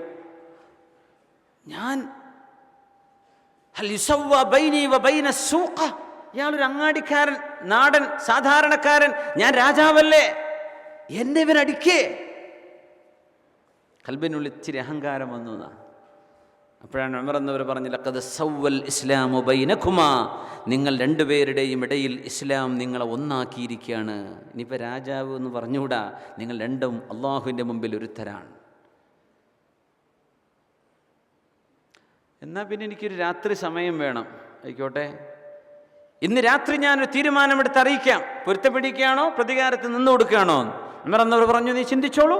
അന്ന് രാത്രിക്ക് രാത്രി ഇയാൾ കോൺസ്റ്റാന്റിനോപ്പിളിലേക്ക് നാടുകടന്നു, തുർക്കിയിലേക്ക് നാടുകടന്നു. മദീനയിൽ നിന്ന് ഓടി രക്ഷപ്പെട്ടു. ഉമർ എന്നവർ പിന്നെ മനസ്സിലാക്കി, ഇയാൾ രക്ഷപ്പെട്ടു എന്ന് മാത്രമല്ല, തനസ്വറ, അദ്ദേഹം ക്രിസ്ത്യാനിയായി മാറിപ്പോയി, പഴയ മതത്തിലേക്ക് തിരിച്ചുപോയി. ഒരു നീതിക്ക് നിന്നുകൊടുക്കാൻ തനിക്ക് സാധ്യമല്ലാത്തതിൻ്റെ പേരിൽ ഇസ്ലാം എന്ന് പുറത്തുപോയ ദൗർഭാഗ്യവാൻ ജബലത്ത് ഇബ്നു ഐഹം. എന്തേ? അയാളുടെ ഒരു ദീനിലേക്ക് കടന്നു വന്നത് ഇസ്ലാം മനസ്സിലാക്കിയിട്ടാണെങ്കിൽ ഇവിടെ നീതിയാണ്, എല്ലാവരും ഒരുപോലെയാണ്, മനുഷ്യനെ മനുഷ്യനായിട്ട് കാണണം. ഇതൊരു ഫസാരി, ഇതൊരു സൂഖ, ഇവനൊരു നാടൻ സാധാരണക്കാരൻ, ഞാൻ രാജാവ്, ഇങ്ങനെ ചിന്തയില്ല. ഖദ് റഫഅൽ ഇസ്ലാമു സൽമാന ഫാരിസി വഖദ് വാളഅ അശ്റുകുൽ ഹസീബ അബാ ലഹബി. ഇസ്ലാമിലേക്ക് വന്നപ്പോഴാണ് തറവാട് പറയത്തക്കൊരു തറവാടില്ലാതിരുന്ന സൽമാനുൽ ഫാരിസി, പേർഷ്യക്കാരനാണ്. സൽമാൻ, നിങ്ങളുടെ വാപ്പ ആരാന്ന് ചോദിക്കും കൂടുള്ള ആൾക്കാരൊക്കെ. അബിൽ ഇസ്ലാം, എൻ്റെ വാപ്പ ഇസ്ലാമാണ്. പേർഷ്യയിൽ നിന്ന് വന്നതാണ്. വാപ്പാൻ്റെ പേരൊന്നും അവിടെ പറഞ്ഞിട്ട് കാര്യമില്ല. അറബികൾക്കിടയിൽ അന്ന് അറബ് വംശമാണ് അവർ പറഞ്ഞ് അഭിമാനിക്കുക. എൻ്റെ വാപ്പ ആരാന്നറിയോ? അബിൽ ഇസ്ലാം. അതുകൊണ്ട് ചരിത്രം പറയും ഇബ്നുൽ ഇസ്ലാം. തറവാടില്ലാതിരുന്ന സൽമാനുൽ ഫാരിസി റളിയല്ലാഹു അൻഹുവിനെ ഇസ്ലാം ഒരുപാട് ഉയർത്തിയില്ലേ? വഖദ് വാളഅ അശ്ശിർകുൽ ഹസീബ അബാ ലഹബി. തറവാടുണ്ടായിരുന്ന അബൂ ലഹബ് ഇസ്ലാമിനെ നിരാകരിച്ചതിൻ്റെ പേരിൽ, അള്ളാഹുവിനെ ധിക്കരിച്ചതിൻ്റെ പേരിൽ തരം താഴ്ന്നു പോയില്ലേ ഖുറൈശിയല്ലേ അബൂ ലഹബ്? എന്ത് കാര്യമുണ്ടായി? തബ്ബത് യദാ അബീ ലഹബിൻ വതബ്ബ്. അള്ളാഹുവിൻ്റെ കലാം, ശാപവാക്കുകൾ ഇറങ്ങുകയും അള്ളാഹു ശപിക്കുകയും ചെയ്തുവല്ലോ. തറവാടുണ്ടായിട്ട് എന്താണ്? ഇസ്ലാമുണ്ടായി, വലിയ മഹത്വം കൊടുത്തില്ലേ? ഈ ഇസ്ലാമിൻ്റെ പാരമ്പര്യം സമർഖന്ദിൽ നമുക്ക് കാണാൻ കഴിയും. സമർഖന്ത് റഷ്യയുടെ ഭാഗമായിരുന്ന സമർഖന്ദ്. ഇമാം ബുഖാരി റളിയല്ലാഹു അൻഹു, മുഹമ്മദ് ബിൻ ഇസ്മാഈൽ അൽ ബുഖാരി അന്ത്യവിഷമം കൊള്ളുന്ന സമർഖന്ത്. സമർഖന്ദിൻ്റെ ഒരു ചരിത്രമുണ്ട്. സമർഖന്ത് നഗരി, SKSFൻ്റെ ആ ഒരു മഹാനഗരിയുടെ പേരിൽ ആ വാക്കാണ് ഉണർന്നിരിക്കുകയാണ്. സുബ്ഹാനല്ലാഹ്, സമർഖന്ത്. ഉസ്താനി സാഹിബൊക്കെ പോയിട്ടുണ്ടാവില്ലേ സമർഖന്ത്? യാത്ര പോയോ? മാഷാ അല്ലാഹ്. സമർഖന്ദ് ഇസ്ലാമിക ചരിത്രത്തിൻ്റെ വലിയ പാരമ്പര്യമുള്ള നാട്. അറബികളാണോ? അല്ല. ബുഖാരി ഇമാം അറബി അറിയോ? ഇല്ല. ബുഖാരി ഇമാം അറബി അറിഞ്ഞു. അറബ് നാറ്റീവ് സ്പീക്കറാണോ? അല്ല. സ്വഹീഹ് മുസ്ലിം, മുസ്ലിം ഇബ്നു ഹജ്ജാജ് അന്നൈസാബൂരി അറബിയാണോ മാതൃഭാഷ? അല്ല. ഇമാം തുർമുദി അറബിയാണോ മാതൃഭാഷ? അല്ല. ഇമാം നസായി അറബിയാണോ? അല്ല. ഹദീസ് പണ്ഡിതന്മാരാ, വലിയ വലിയ പണ്ഡിതന്മാർ. ഇമാം ഗസാലി അഫ്ഗാനിയാണ്. സുബ്ഹാൻ, ഗസാലി ഇമാം അഫ്ഗാനിയാണ്. സുബ്ഹാനല്ലാഹ്. ഇമാം മുസ്ലിം തങ്ങൾ പേർഷ്യനാണ്.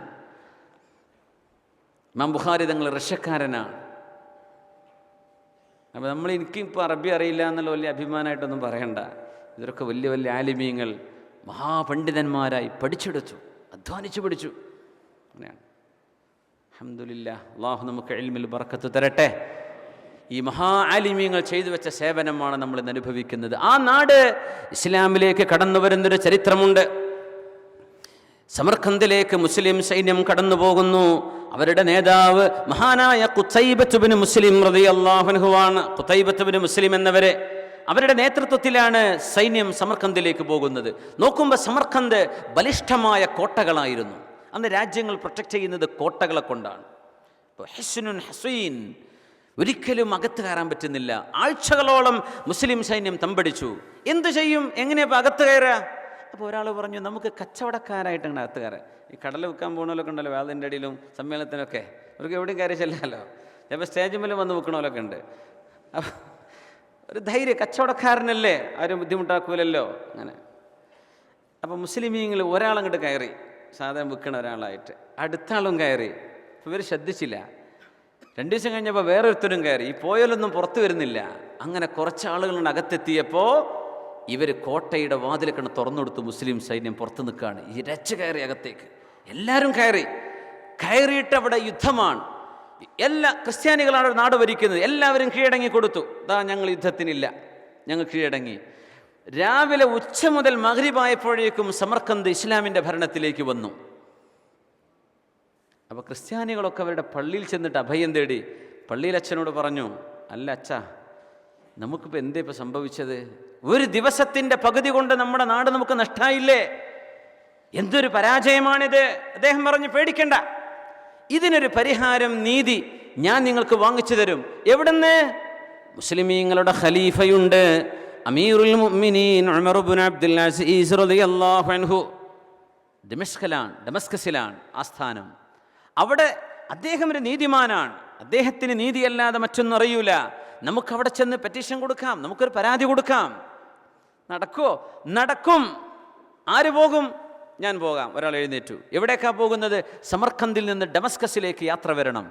കഴുതപ്പുറത്തോ കുതിരപ്പുറത്തോ ഒട്ടകപ്പുറത്തോ കിട്ടിയ വാഹനത്തിൽ.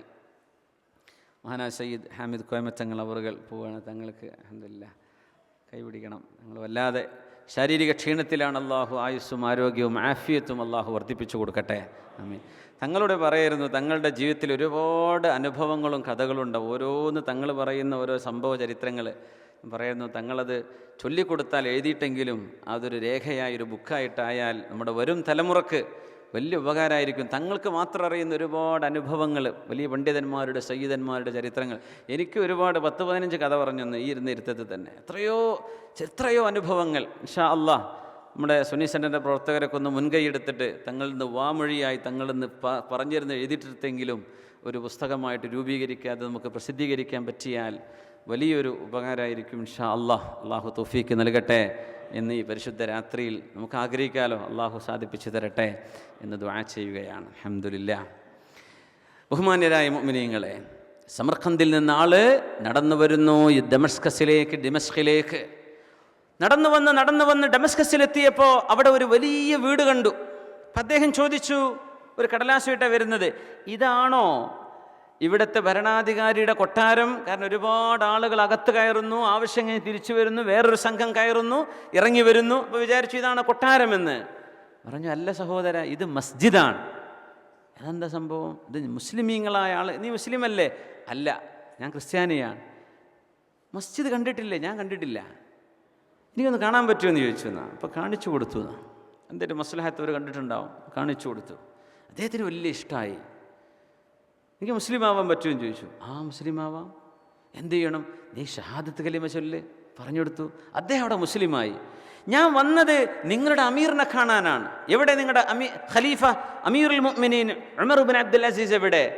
ഇങ്ങനെ പോയി കഴിഞ്ഞാൽ അവിടെ കാണുന്നൊരു മൺകൂരയുണ്ട്, അതാണ് അദ്ദേഹത്തിൻ്റെ വീട്, പോയാൽ മതി എന്ന് പറഞ്ഞു. അദ്ദേഹം നടന്നു പോവുകയാണ്. അപ്പോൾ ഒരു സ്ത്രീയും ഒരു പുരുഷനും ആ വീട് മണ്ണുകൊണ്ട് തേച്ചുകൊണ്ടിരിക്കുകയാണ്. നമ്മളറിയണം, രാജകുമാരനായി ജനിച്ചു വളർന്ന ആളാണ് ഉമർ ഇബ്നു അബ്ദുൽ അസീസ് റളിയല്ലാഹു അൻഹു. 2.5 കൊല്ലം ഭരണം നടത്തിയിട്ടുള്ളൂ. 2.5 വർഷം, 2.5 കൊല്ലം. അതിനിടയിൽ അവർ ചെയ്ത മാറ്റം ഭയങ്കരമാണ്. അള്ളാഹുവിൻ്റെ ഔലിയാക്കന്മാരിൽ എണ്ണപ്പെടുന്ന മഹാനാണ്, വലിയ സൂക്ഷ്മതയുണ്ടായിരുന്ന മഹാൻ. ഇയാൾ തിരിച്ചു വന്നിട്ട് പറഞ്ഞു, അല്ല, നിങ്ങളാ പറഞ്ഞ അഡ്രസ്സ് ശരി തന്നെയാണോ? ഞാൻ ചെന്ന് നോക്കുമ്പോൾ വീടിൻ്റെ മണ്ണ് തേക്കുന്നുണ്ട് 2 ആൾ. അതന്നെ വീട്, ചെന്ന് നോക്കുമെന്ന് പറഞ്ഞു. അങ്ങനെ സലാം പറഞ്ഞപ്പോൾ ഉമർ ഇബ്നു അബ്ദുൽ അസീസ് എന്നവർ വീടിനകത്തേക്ക് ഭാര്യയെ പറഞ്ഞയച്ചു. എന്തേ വിഷയം എന്ന് ചോദിച്ചു. ദാ, ഞങ്ങളുടെ നാട്ടിൽ ഇങ്ങനെ ഒരു വിഷയം സംഭവിച്ചിട്ടുണ്ട്, നീതി വേണമെന്ന് നിങ്ങളോട് പറയാൻ ഞങ്ങളുടെ പാട്രിയാർക്കീസ് എന്നെ പറഞ്ഞയച്ചതാണ്. ഉമർ ഇബ്നു അബ്ദുൽ അസീസ് എന്നവർ എഴുതി കൊടുക്കുകയാണ്. എഴുതി കൊടുത്തു, ഒരു കത്ത്, പൊയ്ക്കോന്ന് പറഞ്ഞു. അയാൾ പറയാണ്, ഞാനൊരു ദൂതനായിപ്പോയി, അല്ലെങ്കിൽ ഞാൻ ആ കടലാസ് അവിടെ ചീന്തിട്ടേനെ. കാരണം വലിയൊരു നാടിൻ്റെ വിഷയം അവതരിപ്പിക്കാൻ പോയിട്ട് ഒരു സൈന്യം അയക്കാമെന്നോ ഞാൻ വരുന്നുണ്ടെന്നോ ഒരു കത്ത്, കടലാസ്. ഞാൻ ദൂതനല്ലേ? ദൂതനാകുമ്പോൾ കടലാസ് മെസ്സഞ്ചർ അല്ലേ, എത്തിച്ചു കൊടുക്കണമല്ലോ, അതെൻ്റെ ബാധ്യതയാണല്ലോ. പോസ്റ്റ്മാൻ്റെ ജോലി കത്ത് പൊട്ടിച്ച് വായിക്കലല്ലോ, കൊണ്ടുപോയി കൊടുക്കലല്ലേ. ഞാൻ കൊണ്ടുപോയി കൊടുക്കുകയാണ്, എൻ്റെ ബാധ്യതയാണ്, ഞാൻ കൊണ്ടുപോയി കൊടുക്കട്ടെ. കൊണ്ടുപോയി കൊടുക്കുന്നു. മുസ്ലിമീങ്ങളുടെ നേതാവിന്, സൈന്യാധിപന് കൈമാറാൻ കൊടുത്ത കത്താണത്. ആ കത്തിലുണ്ട്, അനിൻസുബ് ഖാദിയൻ, ഒരു ഖാദിയെ നിയമിക്കണം മുസ്ലിമീങ്ങളുടെ വിഷയത്തിൽ. ഈ നാട്ടുകാരുടെ പരാതി ശരിയാണോ അല്ലയോ, നീതി വേണം, അതിന് നിങ്ങളൊരു ഖാദിയെ നിയമിക്കണം, ഒരു ജഡ്ജിനെ നിയമിക്കണം. മുസ്ലിമായ മനുഷ്യനെ, ഒരു ജഡ്ജിയെ നിയമിച്ചു. വിഷയത്തിൽ പരിഹാരം കാണണം, അതാണ് എഴുത്തിലുള്ളത്. ക്രിസ്ത്യാനികളുടെ നേതാക്കന്മാർ വന്നു. ലോക ചരിത്രത്തിൽ അത്ഭുതമുള്ള സംഭവമാണിത്. ഇത് രണ്ടാമതൊരു ചരിത്രം സംഭവിച്ചിട്ടില്ല, ഇതൊരിക്കലേ നടന്നിട്ടുള്ളൂ. ഇനി എവിടെ നടക്കും തോന്നണില്ല. മുസ്ലിമായ ഖാദി വിധി പറയാൻ പോകുന്നു. ക്രിസ്ത്യാനികളോട് ചോദിക്കുന്നു, എന്താണ് വിഷയം? അവർ പറഞ്ഞു, മുസ്ലിം സൈന്യം കടന്നു വരുമ്പോൾ ഞങ്ങൾക്ക് ഇസ്ലാമിനെ പറ്റി പറഞ്ഞു തരണം.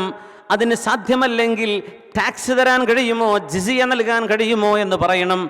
അത് തന്നില്ലെങ്കിലാണ് യുദ്ധ നടപടികൾ സ്വീകരിക്കേണ്ടത്. എന്നാൽ ഈ 3-ൽ 1 പോലും ഞങ്ങളോട് പറയാതെ കച്ചവടക്കാരായി കടന്നു വന്ന് ഞങ്ങളുടെ കോട്ടയുടെ വാതിൽ തുറന്നു വെച്ചിട്ട് ഞങ്ങളെ കീഴടക്കിയവരാണിവര്. അതുകൊണ്ട് മുസ്ലിമീങ്ങൾ കടന്നു വന്ന മുന്നേറ്റം ശരിയല്ല. ഇങ്ങനെയാണോ സംഭവിച്ചത്? മുസ്ലിം സൈന്യാധിപനോട് ഖാദി, അതെ, ജലാലത്തുൽ ഖാദി അങ്ങനെ തന്നെയാണ്. എന്തുകൊണ്ട്? അൽ ഹർബു ഖുദ്അ, യുദ്ധമെന്ന് പറയുന്നത് ചില സ്ട്രാറ്റജികളാണ്.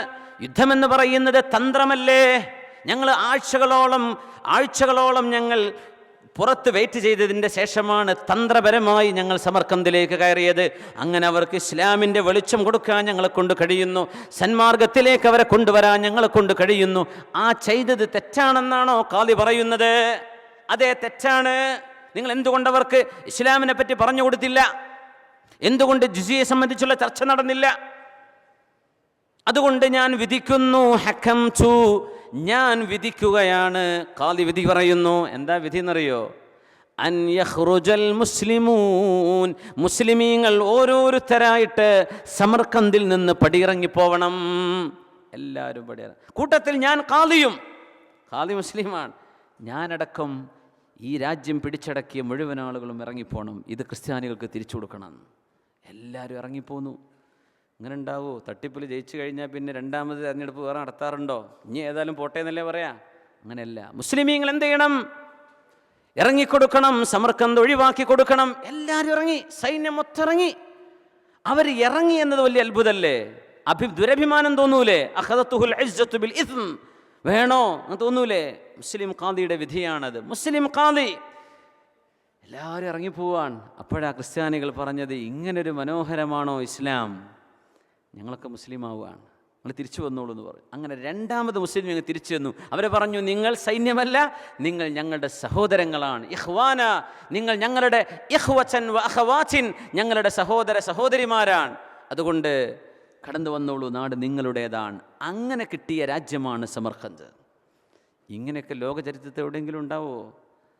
മനുഷ്യൻ്റെ ജാതിയും മതവും നോക്കാതെ മാനവികതയെ ഉയർത്തിപ്പിടിച്ച ദീനിൻ്റെ സന്ദേശം അത് കയ്യിൽ കൊണ്ടു നടന്ന സ്വഹാബികൾക്കും താബിഈങ്ങൾക്കുമല്ലാതെ ഇത്രയും വിശാലമായൊരു കാഴ്ചപ്പാട് ലോകത്താർക്ക് കൊടുക്കാൻ കഴിയും?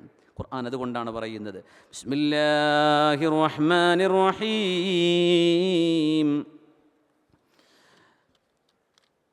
വലാ യജ്രിമന്നകും ശനആനു ഖൗമിൻ അലാ അല്ലാ തഅദിലൂ യഅദിലൂ ഹുവ അഖ്റബു ലിത്തഖ്വാ. ഒരു സമൂഹത്തോട് നിങ്ങൾക്ക് വൈരാഗ്യമുണ്ടെങ്കിൽ തന്നെയും, നിങ്ങൾക്ക് വിദ്വേഷമുണ്ടെങ്കിൽ തന്നെയും അവരോട് നീതി പാലിക്കാതിരിക്കാൻ നിങ്ങൾ മടിച്ചു പോവരുതേ. യഅദിലൂ, നിങ്ങൾ നീതിയാണ് പാലിക്കേണ്ടത്. നിങ്ങളവർക്ക് നന്മയാണ് വകവെച്ചു കൊടുക്കേണ്ടത്. മനുഷ്യരെ മനുഷ്യരായിട്ട് കാണണം. നീതിയാണ് ഇവിടെ ജയിക്കേണ്ടത്.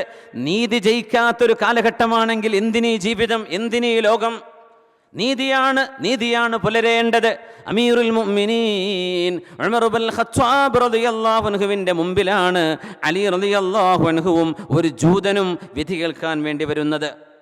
അലി റളിയല്ലാഹു അൻഹുവിൻ്റെ ഒരു പടയങ്കി ഉണ്ടായിരുന്നു, ദിർഅ ആമർ, കോട്ട് ഓഫ് ആംസ്, യുദ്ധത്തിന് ധരിക്കുന്ന ഇരുമ്പിൻ്റെ വസ്ത്രം. അത് എവിടെ നോക്കിയിട്ടും കാണുന്നില്ല. നോക്കുമ്പോൾ ഒരു ജൂതൻ അതിട്ടങ്ങ് നടക്കുന്നുണ്ട്. അലി തങ്ങൾ പറഞ്ഞു, ഇതെൻ്റേതാണല്ലോ, ഇതെൻ്റേതാണ്. ഇതെൻ്റേതാണ്. സുബ്ഹാനല്ലാഹ്. എന്താ തെളിവ്? ഇതെൻ്റെ കയ്യിലുണ്ടെന്ന് തന്നെ എൻ്റെ തെളിവ്. അലി റളിയല്ലാഹു അൻഹു പറഞ്ഞു, നമുക്ക് നീതി വേണം.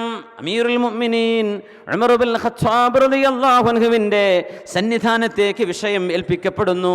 ഉമർ റളിയല്ലാഹു അൻഹു വിധി പറയാൻ പോവുകയാണ്. അന്ന് വിധി പറയുമ്പോൾ ഒരു രീതിയുണ്ട്. വാദിയും പ്രതിയും ഒരു ബെഞ്ചിലിരിക്കണം, എന്നിട്ട് വിധി പറയാം.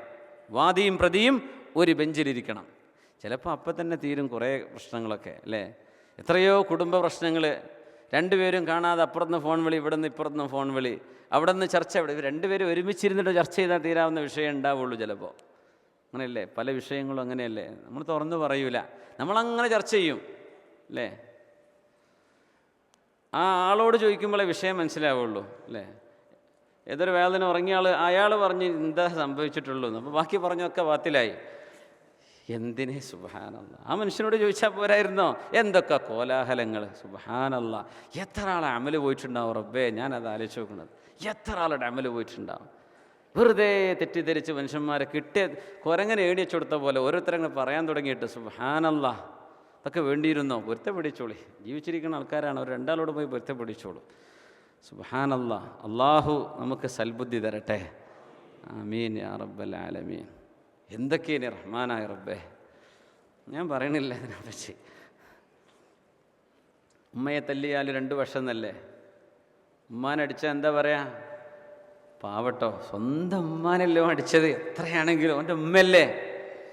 ചില പറയും ആജാതി ഉമ്മയല്ലേ, ഒന്ന് കൊടുക്കുന്ന ആളത് എന്നോ കിട്ടേണ്ടതാന്ന് പറയും ചിലവര്. സുബ്ഹാനല്ലാഹ്. അപ്പോൾ ഈ 2 പക്ഷം, പക്ഷെ നമ്മൾ നീതിയുടെ രണ്ട് വാദി പ്രതിയും ഒരു വിഷയം ഉണ്ടാകുമ്പോൾ ഫതബയ്യനു, നിങ്ങൾ നിജസ്ഥിതി അന്വേഷിക്കണം എന്നാണ്. വെറുതെ എന്തെങ്കിലും പറഞ്ഞു കൂട്ടരുത്. നിജസ്ഥിതി എന്താണ്? What is the reality? അതറിയണം. അപ്പോഴേ ഒരു കാര്യം പറയാൻ പറ്റുള്ളൂ. ഇതാ ഇൻ ജാഅകും ഫാസിഖും ബിനബഇൻ ഫതബയ്യനു. ഫാറൂഖ് റളിയല്ലാഹു അൻഹു അലി തങ്ങളെയും, അലി തങ്ങളുടെ പ്രതിയായി നിൽക്കുന്ന, വാദിയായി നിൽക്കുന്നു ജൂതൻ, പ്രതിയാണ് വാദിയാണ് അലി റളിയല്ലാഹു അൻഹു, പ്രതിയാണ് ജൂതൻ. രണ്ടുപേരെയും ഉമർ തങ്ങൾ പറഞ്ഞു ഇരിക്കണം. അപ്പോൾ അലി തങ്ങളുടെ പേര് വിളിച്ചു. ചങ്ങാതിമാരല്ലേ, യാ അബൽ ഹസൻ ഇജ്ലിസ് ബിജം ഇലാ ജംബിൽ ഖസ് ഇലാ ജംബി ഖസ്മിക്. നിങ്ങളുടെ വാദിയുടെ അരികത്ത് ഒരുമിച്ചിരിക്കുന്നത്. അബുൽ ഹസൻ, ഹസൻ എന്നവരുടെ വാപ്പ എന്നാണ് ആ വാക്കിൻ്റെ അർത്ഥം. ഹസൻ എന്ന മോനുണ്ടല്ലോ അലി റളിയല്ലാഹു അൻഹുവിന്, അവരുടെ വാപ്പയാണ്, അബുൽ ഹസനാണ് അലി റളിയല്ലാഹു തആല അൻഹു. അലി തങ്ങളുടെ മുഖം ഇങ്ങനെ ചമക്കാൻ തുടങ്ങി. വിധി പറഞ്ഞു. ഉമർ തങ്ങൾ ചോദിച്ചു, അമീറുൽ മുഅ്മിനീൻ ഉമർ എന്നവർ ചോദിക്കുകയാണ്, അലി തങ്ങളെ, ഈ ആയുധം, ഈ നിങ്ങളുടെ യുദ്ധത്തിലണിയുന്ന കുപ്പായം നിങ്ങളുടേത് തന്നെയാണെന്നതിന് തെളിവെന്താണ്? ബഹുമാനപ്പെട്ട സയ്യിദ് റഷീദ് അലി ശിഹാബ് തങ്ങൾ അവറുകൾ, അള്ളാഹു ആരോഗ്യവും ആഫിയത്തും നൽകി അള്ളാഹു അനുഗ്രഹിക്കട്ടെ, ആമീൻ യാ റബ്ബൽ ആലമീൻ. തങ്ങളുടെ ഒരു ദിവസത്തെ ശരാശരി പ്രോഗ്രാം നാട്ടിൽ 15 പരിപാടി മുതൽ 18 എണ്ണമൊക്കെയാണ്. അത്രയും കൂടുതൽ യാത്ര ചെയ്യുന്ന ഒരു മഹാനാണ് തങ്ങളവറുകൾ. തങ്ങൾക്കൊരു ഡ്രൈവറുണ്ട്, സിറാജ് എന്ന് പറഞ്ഞ. അള്ളാഹു തങ്ങൾ വരുന്നുണ്ടാ? പോയിട്ട് തിരിച്ചു വരും. ഓക്കെ, ഇൻഷാ അല്ലാഹ്. അള്ളാഹു ആരോഗ്യവും ആഫിയത്തും കൊടുക്കട്ടെ. പാണക്കാട് കുടുംബം, അവരുടെ തണൽ അള്ളാഹു ഈ ഉമ്മത്തിന് എന്നും നിലനിർത്തി തരട്ടെ, ആമീൻ യാ റബ്ബൽ ആലമീൻ. ഉമർ റളിയല്ലാഹു അൻഹു വിധി പറഞ്ഞു. അലി തങ്ങളോട് ചോദിക്കുന്നു, അലിയാരെ, ഇത് നിങ്ങളുടേതാണെന്നതിന് തെളിവുണ്ടോ? പറഞ്ഞുണ്ട്. ആര്? എൻ്റെ മകൻ ഹസൻ. മക്കളുടെ തെളിവ് വാപ്പാക്ക് അനുകൂലമാക്കാൻ കഴിയില്ലല്ലോ, വേറെ തെളിവുണ്ടോ? എന്ത്? എൻ്റെ മോൻ ഹസനെ കുറിച്ച് അല്ലാഹുവിൻ്റെ റസൂല് പറഞ്ഞത് എന്താണ്? സയ്യിദ ശബാബി അഹ്ലിൽ ജന്ന, സ്വർഗത്തിലേക്ക് പോകുന്ന യുവാക്കളുടെ നേതാക്കന്മാരല്ലയോ എൻ്റെ 2 മക്കൾ ഹസൻ ഹുസൈൻ, സ്വർഗീയ യുവാക്കളുടെ നേതാക്കന്മാർ. അവിടുത്തെ ആ നേതാക്കന്മാരായ എൻ്റെ 2 മക്കളിൽ ഹസൻ എന്നവരുടെ സാക്ഷിത്വം സ്വീകരിക്കൂലെന്നോ? നിങ്ങളുടെ മക്കൾ സ്വർഗീയ യുവാക്കളുടെ നേതാക്കന്മാരാണ് അലിയാരെ, അതൊക്കെ ഞാനും അംഗീകരിക്കുന്നു. പക്ഷെ വാപ്പാക്ക് മകൻ്റെ സപ്പോർട്ട്, മകൻ്റെ സാക്ഷിത്വം, വിറ്റ്നസ് പറ്റൂല. ജൂതൻ, ഇത് നിങ്ങളുടേതാണെന്ന് തെളിവെന്താണ്? ഇതെൻ്റെ കയ്യിൽ തന്നെയാണ്, അതെന്നെ തെളിവ്. സുബ്ഹാനല്ലാഹ്. എത്രയോ മൊബൈൽ ഫോൺ ധൈര്യയിലൊക്കെ കണ്ടിട്ടില്ല നിങ്ങൾ? 2000-നും 3000-നും ഫോണൊക്കെ 500-ന് വിൽക്കണ്. അതൊക്കെ ഈ വകുപ്പിൽ പെടുന്നത്. എൻ്റെ കയ്യിലാണെന്നുള്ളത് തന്നെയാണ് തെളിവ്. സുബ്ഹാനല്ലാഹ്. നമ്മളൊക്കെ അത്ഭുതപ്പെടും. സുബ്ഹാനല്ലാഹ്, ഈ പുതിയ ഫോണൊക്കെ എങ്ങനെ ഇത്ര വിലക്ക് കിട്ടണത്? അപ്പോൾ ചൈനയാണോ? ചൈന എന്നല്ലത് ഒറിജിനലാണ്. ചിലപ്പോൾ ചൈന തന്നെ ആയിരിക്കും, ചൈന തന്നെയാണ് ഇപ്പോൾ ഒറിജിനൽ വരുന്നത്. അപ്പോൾ ഏതായിരുന്നാലും ഏതൊക്കെയോ മനുഷ്യന്മാരുടെ ഉറങ്ങിക്കിടക്കുമ്പോൾ അല്ലേ, പള്ളിയിൽ നിസ്കരിക്കുന്ന സമയത്തൊക്കെ മൊബൈൽ ഫോണൊക്കെ സൊഫ് കിട്ടുന്ന ആൾക്കാരോട് നമ്മൾ പറയാണ്, സൊഫിൻ്റെ മുമ്പിലേക്ക് ഫോൺ ഇട്ട് കഴിഞ്ഞാൽ അല്ലാഹു അക്ബർ എന്ന് കെട്ടിയിട്ട് ഒരുത്തതെടുത്ത് ഓടിപ്പോയാൽ ഞങ്ങൾ കൈ അഴിക്കുക, പിന്നാലെ പോകുമില്ലേ? അതൊന്നും കുഴപ്പമില്ല എന്നുള്ളൊരു മാത്രം അങ്ങനെ ചെയ്താൽ മതി.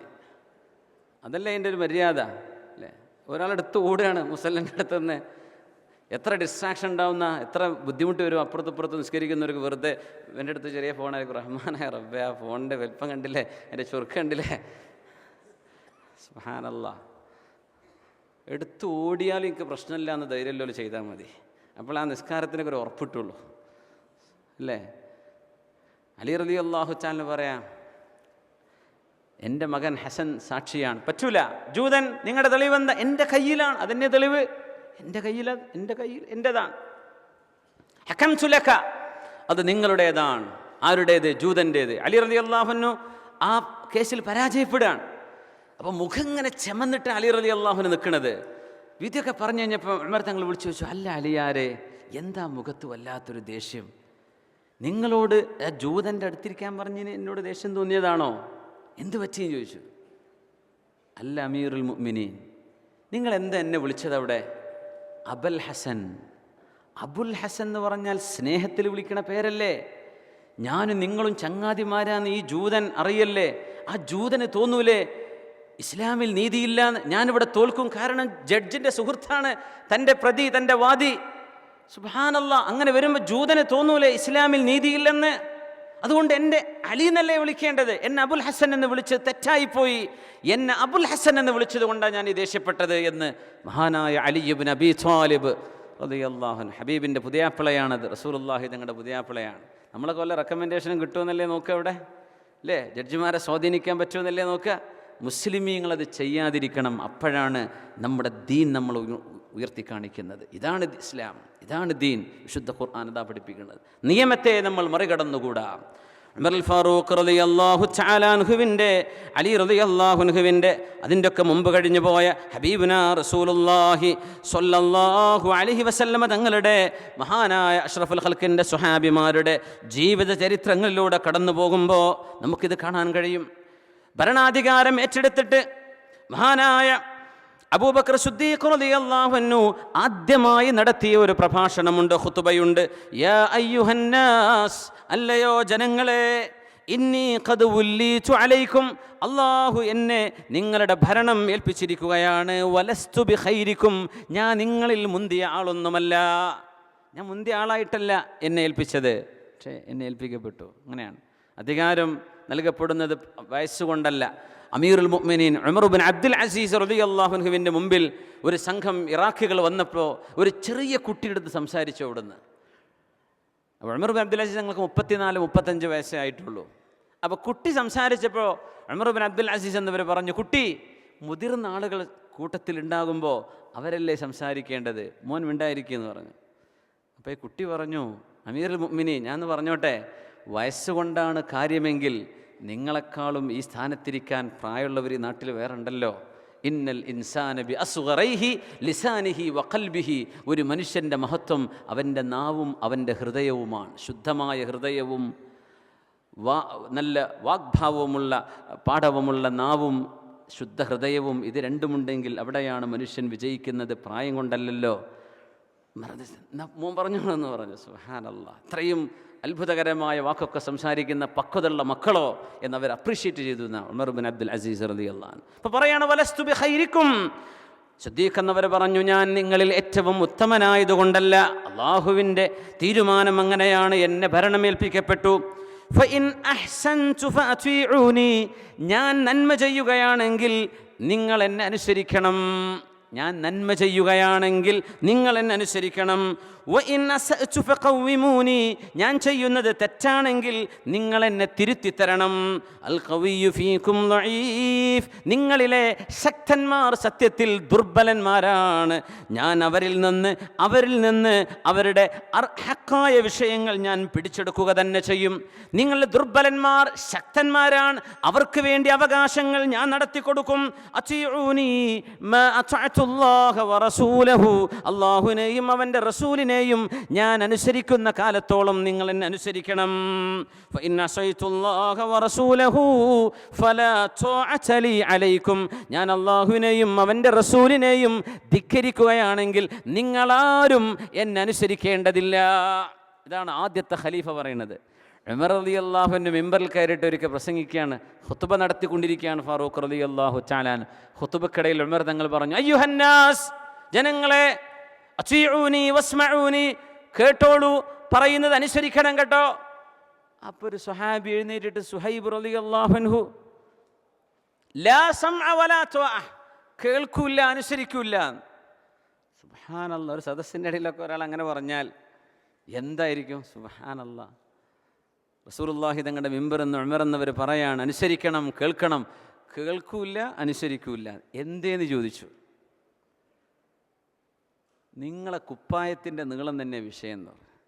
ഞങ്ങൾക്കൊക്കെ മദീനക്കാർക്ക് അന്ന് ബഹ്റൈനിൽ നിന്ന് വന്ന കുപ്പായത്തുണി, ഒരു ഷർട്ട് പീസ് ഉണ്ടായിരുന്നു. അന്ന് ബഹ്റൈൻ, ഇന്നത്തെ ബഹ്റൈൻ അല്ല കേട്ടോ, സൗദിയുടെ നോർത്ത് ഭാഗമാണ്, അങ്ങോട്ട് ബഹ്റൈൻ എന്ന് പറയാം. ചരിത്രത്തിൽ കാണുന്ന ബഹ്റൈൻ ഇന്നത്തെ ബഹ്റൈൻ അല്ല. അവിടുത്തെ നിന്ന് കിട്ടിയ സമ്പത്തിൽ നിന്ന് കിട്ടിയ തുണി, ഞങ്ങളൊക്കെ അതുകൊണ്ട് കുപ്പായം നെയ്തു. പക്ഷേ ഞങ്ങളുടെ കുപ്പായൊക്കെ കാലിൻ്റെ മുട്ട് വരെ അത്രക്കേ കിട്ടിയിട്ടുള്ളൂ, അത്ര ചെറിയ തുണിയാണ് കിട്ടിയത്. ഉമർ എന്നവർ നല്ല നീളുണ്ടായിരുന്നു എന്നാ. സാദഹു ബസ്തൻ ഫിൽ ജിസ്ം, അള്ളാഹു നല്ല ഹൈറ്റും വെയിറ്റ് കൊടുത്ത ആൾക്കാരാണ്. അങ്ങനെയാണ് ഫാറൂഖ് റളിയല്ലാഹു തആല. അതൊരു വലിയ ഐശ്വര്യ റാഹത്താണല്ലോ. ഇവിടെ സ്റ്റെപ്പ് വെച്ചിട്ടില്ല എന്ന് പറഞ്ഞു. റൂഫല ചിരിക്കണേ. സാധാരണ അബുദാബിയിൽ കാസർഗോഡ് ഒരു സ്റ്റെപ്പ് വെച്ചിട്ട് ഞാൻ എമ്മല കയറി നിൽക്കല്. ഇവിടെ സ്റ്റെപ്പില്ല, ഞങ്ങളൊക്കെ സ്റ്റെപ്പ് മേലായതുകൊണ്ട് കാണാൻ പറ്റുന്നുണ്ട്. അൽഹംദുലില്ലാഹ്. വലിയ ഹൈറ്റും വെയിറ്റൊക്കെ ഉണ്ട്, അതൊരു നിഅമത്താണ്. ബഷീർക്ക അൽഹംദുലില്ലാഹ്, അതൊക്കെ റാഹത്താണ്. അൽഹംദുലില്ലാഹ്, അള്ളാഹു തരുന്നൊരു നിഅമത്താണ്. ഉമർ റളിയല്ലാഹു അൻഹു നല്ല ഹൈറ്റും വെയിറ്റും ഉണ്ടായിരുന്നു എന്നാ. അപ്പോൾ സ്വഹാബിമാർ പറയണ എന്താണെന്നറിയോ, എല്ലാവർക്കും ഒരു തുണിയല്ലേ കിട്ടുള്ളൂ, നിങ്ങളെ കുപ്പായം എങ്ങനെ നീളുണ്ടായത്? ഞങ്ങളുടെയൊക്കെ ഈ ചെറിയ സൈസിൽ തന്നെ അടിച്ചു നോക്കിയിട്ട് കാലിൻ്റെ മുട്ടിൻ്റെ അടുത്തേക്ക് എത്തണുള്ളൂ, അതുകൊണ്ട് അനുസരിക്കൂല. ആ കുപ്പായത്തിന് നീളം കൂടാൻ നിങ്ങൾ 2 എണ്ണം അടിച്ചു മാറ്റിയിട്ടുണ്ടല്ലോ, അതിന് ഉത്തരം വേണം. സുബ്ഹാനല്ലാഹ്. ജനറൽ ബോഡിയിൽ കച്ചറ ഉണ്ടാക്കാൻ പോകുന്ന ആൾക്കാർക്ക് ഇത് വലിയ ഉപകാരപ്പെടും.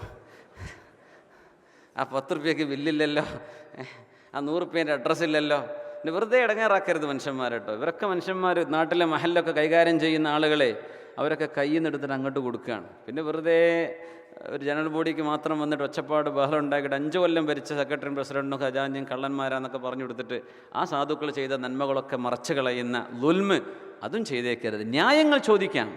ഉമർ എന്നവരെ ആ കുപ്പായത്തിന് എവിടെ നിന്ന് നീളം കിട്ടിയെന്ന് കണക്ക് കിട്ടണം, എന്നാലേ അനുസരിക്കുള്ളൂ, എന്നാലേ കേൾക്കുള്ളൂ. ഉമർ തങ്ങൾ ചോദിച്ചു, എൻ്റെ മോൻ അബ്ദുള്ള എവിടെയെന്ന് ചോദിച്ചു. അബ്ദുല്ലാഹിബിൻ ഉമർ റളിയല്ലാഹു അൻഹു. അപ്പോൾ അങ്ങനെ സദസ്സിലുണ്ട് അബ്ദുല്ലാഹിബിൻ ഉമർ എന്നവർ. അബ്ദുല്ലാഹിബിൻ ഉമർ എന്നവർ എഴുന്നേറ്റ് നിന്നു. മോൻ വാപ്പാക്ക് വേണ്ടി മറുപടി മോൻ കൊടുക്കുമെന്ന് പറഞ്ഞു ഉമർ ഫാറൂഖ് റളിയല്ലാഹു അൻഹു. ആ മറുപടി എന്തായിരുന്നു എന്ന് ആഫ്റ്റർ എ ഷോർട്ട് ബ്രേക്ക്. ഒന്ന് എഴുന്നേറ്റെന്ന് സ്വലാത്തില്ലല്ലേ. صلوا على النبي محمد وآله اللهم صل على سيدنا محمد وعلى آل سيدنا محمد وبارك وسلم عليه. 2 പ്രാവശ്യം. ഇത് രണ്ടാമത്തെ സ്റ്റാൻഡിങ് അല്ലേ. اللهم صل على سيدنا محمد وعلى آل سيدنا محمد وبارك وسلم عليه. ജസാക്കുമുല്ലാഹ് ഖൈർ. നിങ്ങൾ ബുദ്ധിമുട്ടായി എന്നൊരിക്കലും തോന്നരുത്. നിങ്ങൾക്ക് കയ്യിലും കാലിലും തരിപ്പും ബുദ്ധിമുട്ടൊന്നും വരാണ്ടിരിക്കാനാണ് നമ്മൾ കിടന്ന്. അധികം വൈകൂല. നമുക്ക് തിരക്കുള്ളവരാണ്, നാളെ ഡ്യൂട്ടിയൊക്കെ ഉള്ള ആൾക്കാരാണ്. ഇൻഷാ അല്ലാഹ് ഇരിക്കി ജസാക്കുമുല്ലാഹ് ഖൈർ. ഇനി ഒരു 20 മിനിറ്റും കൂടെ സഹിക്കാൻ തയ്യാറാണ് എന്ന് തോന്നാത്തവരെ കൈപൊക്കിയാട്ടെ എന്ന് പറഞ്ഞാൽ 20 മിനിറ്റൊന്നും ഞങ്ങളെ കൊണ്ടാവില്ല, 10 മിനിറ്റ് കൊണ്ട് നിർത്തണം എന്നായിരിക്കും അതിനർത്ഥം. അങ്ങനെയാണോ? അത് പേച്ച് പൊക്കിയതാ? എങ്ങനെ ഇപ്പോൾ പൊക്കുക? ഇനിയിപ്പം പൊക്കിയാൽ അത് ഫോട്ടോ എടുത്തിട്ട് പ്രശ്നമാക്കൂല, സാധുവിനെ ഇടങ്ങാറാക്കൂലേ? നിങ്ങളെല്ലാവരും ഇടയ്ക്ക് പൊക്കുന്നുണ്ടെന്ന് ഞാൻ ഇവിടെ നിന്ന് ഇങ്ങനെ കാണുന്നുണ്ട്, നിങ്ങളെ മനസ്സിൽ അങ്ങനെ ഉണ്ട്. അതുകൊണ്ട് ഇൻഷാ അല്ലാഹ് സമയം വൈകിയതുകൊണ്ട് നമുക്ക് ഒരു മണിക്കൂർ 2 മണിക്കൂറൊക്കെ ഇനിയും പറയാൻ കാര്യങ്ങളുണ്ടായിരുന്നു. ഇൻഷാ അല്ലാഹ് ഖൈറുൽ കലാമി മാ ഖല്ല വദല്ല. കുറേ പറയണ്ടെന്നാ, കുറച്ച് പറഞ്ഞിട്ട് നിർത്തലിനാണ് നല്ലത്. പക്ഷെ പ്രത്യേകിച്ച് ഉറക്കൊഴിക്കേണ്ട സമയങ്ങളല്ലേ. ഇൻഷാ അല്ലാഹ് അള്ളാഹു ഈ രാത്രിയിൽ അള്ളാഹുവിൻ്റെ മഗ്ഫിറത്ത് അള്ളാഹു നമുക്കൊക്കെ തരട്ടെ. അള്ളാഹു നമ്മൾ ചെയ്തു കൂട്ടിയ എല്ലാ തെറ്റും പടച്ച തമ്പുരാൻ പുറത്തു തരട്ടെ. അള്ളാഹു നമുക്ക് മാപ്പ് തരട്ടെ. അള്ളാഹുവെ ഞങ്ങൾക്ക് പുറത്തു തരണേ റബ്ബേ. ഈ സദസ്സിലേക്ക് നിൻ്റെ മാലാഖമാർ ഇറങ്ങുകയും അവർ ഞങ്ങളോടൊപ്പം ആമീൻ ചൊല്ലുകയും ദുആ ചെയ്യുകയും ചെയ്യുന്ന സദസ്സാക്കി തരണേ റബ്ബേ. അല്ലാഹുമ്മ ഗ്ഫിർ ലനാ വലിവാലിദീനാ വലിജമീഇൽ മുസ്ലിമീൻ അഹ്യാഅൻ വഅൻവാതൻ വഅംവാതൻ യാ റബ്ബൽ ആലമീൻ. اللهم اغفر خطيئاتنا وتجاوز عن سيئاتنا واغفر لنا ذنوبنا صغيرها وكبيرها دقها وجلها علانيتها وخفيها يا رب العالمين. നമ്മുടെ മാതാപിതാക്കൾക്ക് അല്ലാഹു നീ പുറത്തു കൊടുക്കണേ റബ്ബേ. ഞങ്ങളുടെ സ്നേഹിതന്മാർ, ഞങ്ങൾ മനസ്സുകൊണ്ട് സ്നേഹിക്കുന്ന ദുആ ചെയ്യുന്ന ഞങ്ങളുമായി സെൻറ്ററുമായി നമ്മുടെ KMCCയുമായി ഒക്കെ ബന്ധപ്പെടുന്ന ഒരുപാട് പ്രവർത്തകന്മാർ, അല്ലാഹു ജീവിച്ചിരിക്കുന്നവർ മരിച്ചുപോയവർ എല്ലാവർക്കും നീ പുറത്തു തരണേ തമ്പുരാനെ. ആമീൻ യാ റബ്ബൽ ആലമീൻ. നമ്മൾ ആഗ്രഹിക്കുന്നതും അങ്ങനെ ഒരു ദുആഇൻ്റെ മജ്ലിസാണ് ഇൻഷാ അല്ലാഹ്. 20 മിനിറ്റ് എന്ന് പറഞ്ഞാൽ ഇൻഷാ അല്ലാഹ് ഇനി ഒരു ആ ചെറിയ സൂചി വന്ന് അരമ്പക്ക് എത്തുമ്പോൾ, ആ ചെറിയ സൂചി എന്താണെന്ന് ഞാൻ ഇപ്പോൾ പറയണില്ല, നോക്കുമ്പോൾ പേടിയായിപ്പോയി ഇത്രക്കായോ നേരം എന്ന്. ഇൻഷാ അല്ലാഹ് ആ വലിയ സൂചി അല്ലേ 6 എത്തുമ്പോൾ ഇൻഷാ അല്ലാഹ് ഇൻഷാ അല്ലാഹ് ഇൻഷാ അല്ലാഹ്. മോൻ മറുപടി പറയുമെന്ന് പറഞ്ഞു ഫാറൂഖ് റളിയല്ലാഹു അൻഹു. വാപ്പാക്ക് മറുപടി മോൻ പറയുന്നു. ആ ഒരു കോൺഫിഡൻസ് നോക്കിയാണ് നിങ്ങൾ. അല്ലെങ്കിൽ അവിടെ നിന്ന് ഇറങ്ങിപ്പോണ്ടി വരില്ലേ സ്റ്റേജ് വന്ന്. തെറ്റ് സംഭവിച്ചിട്ടില്ല, അതാണ്.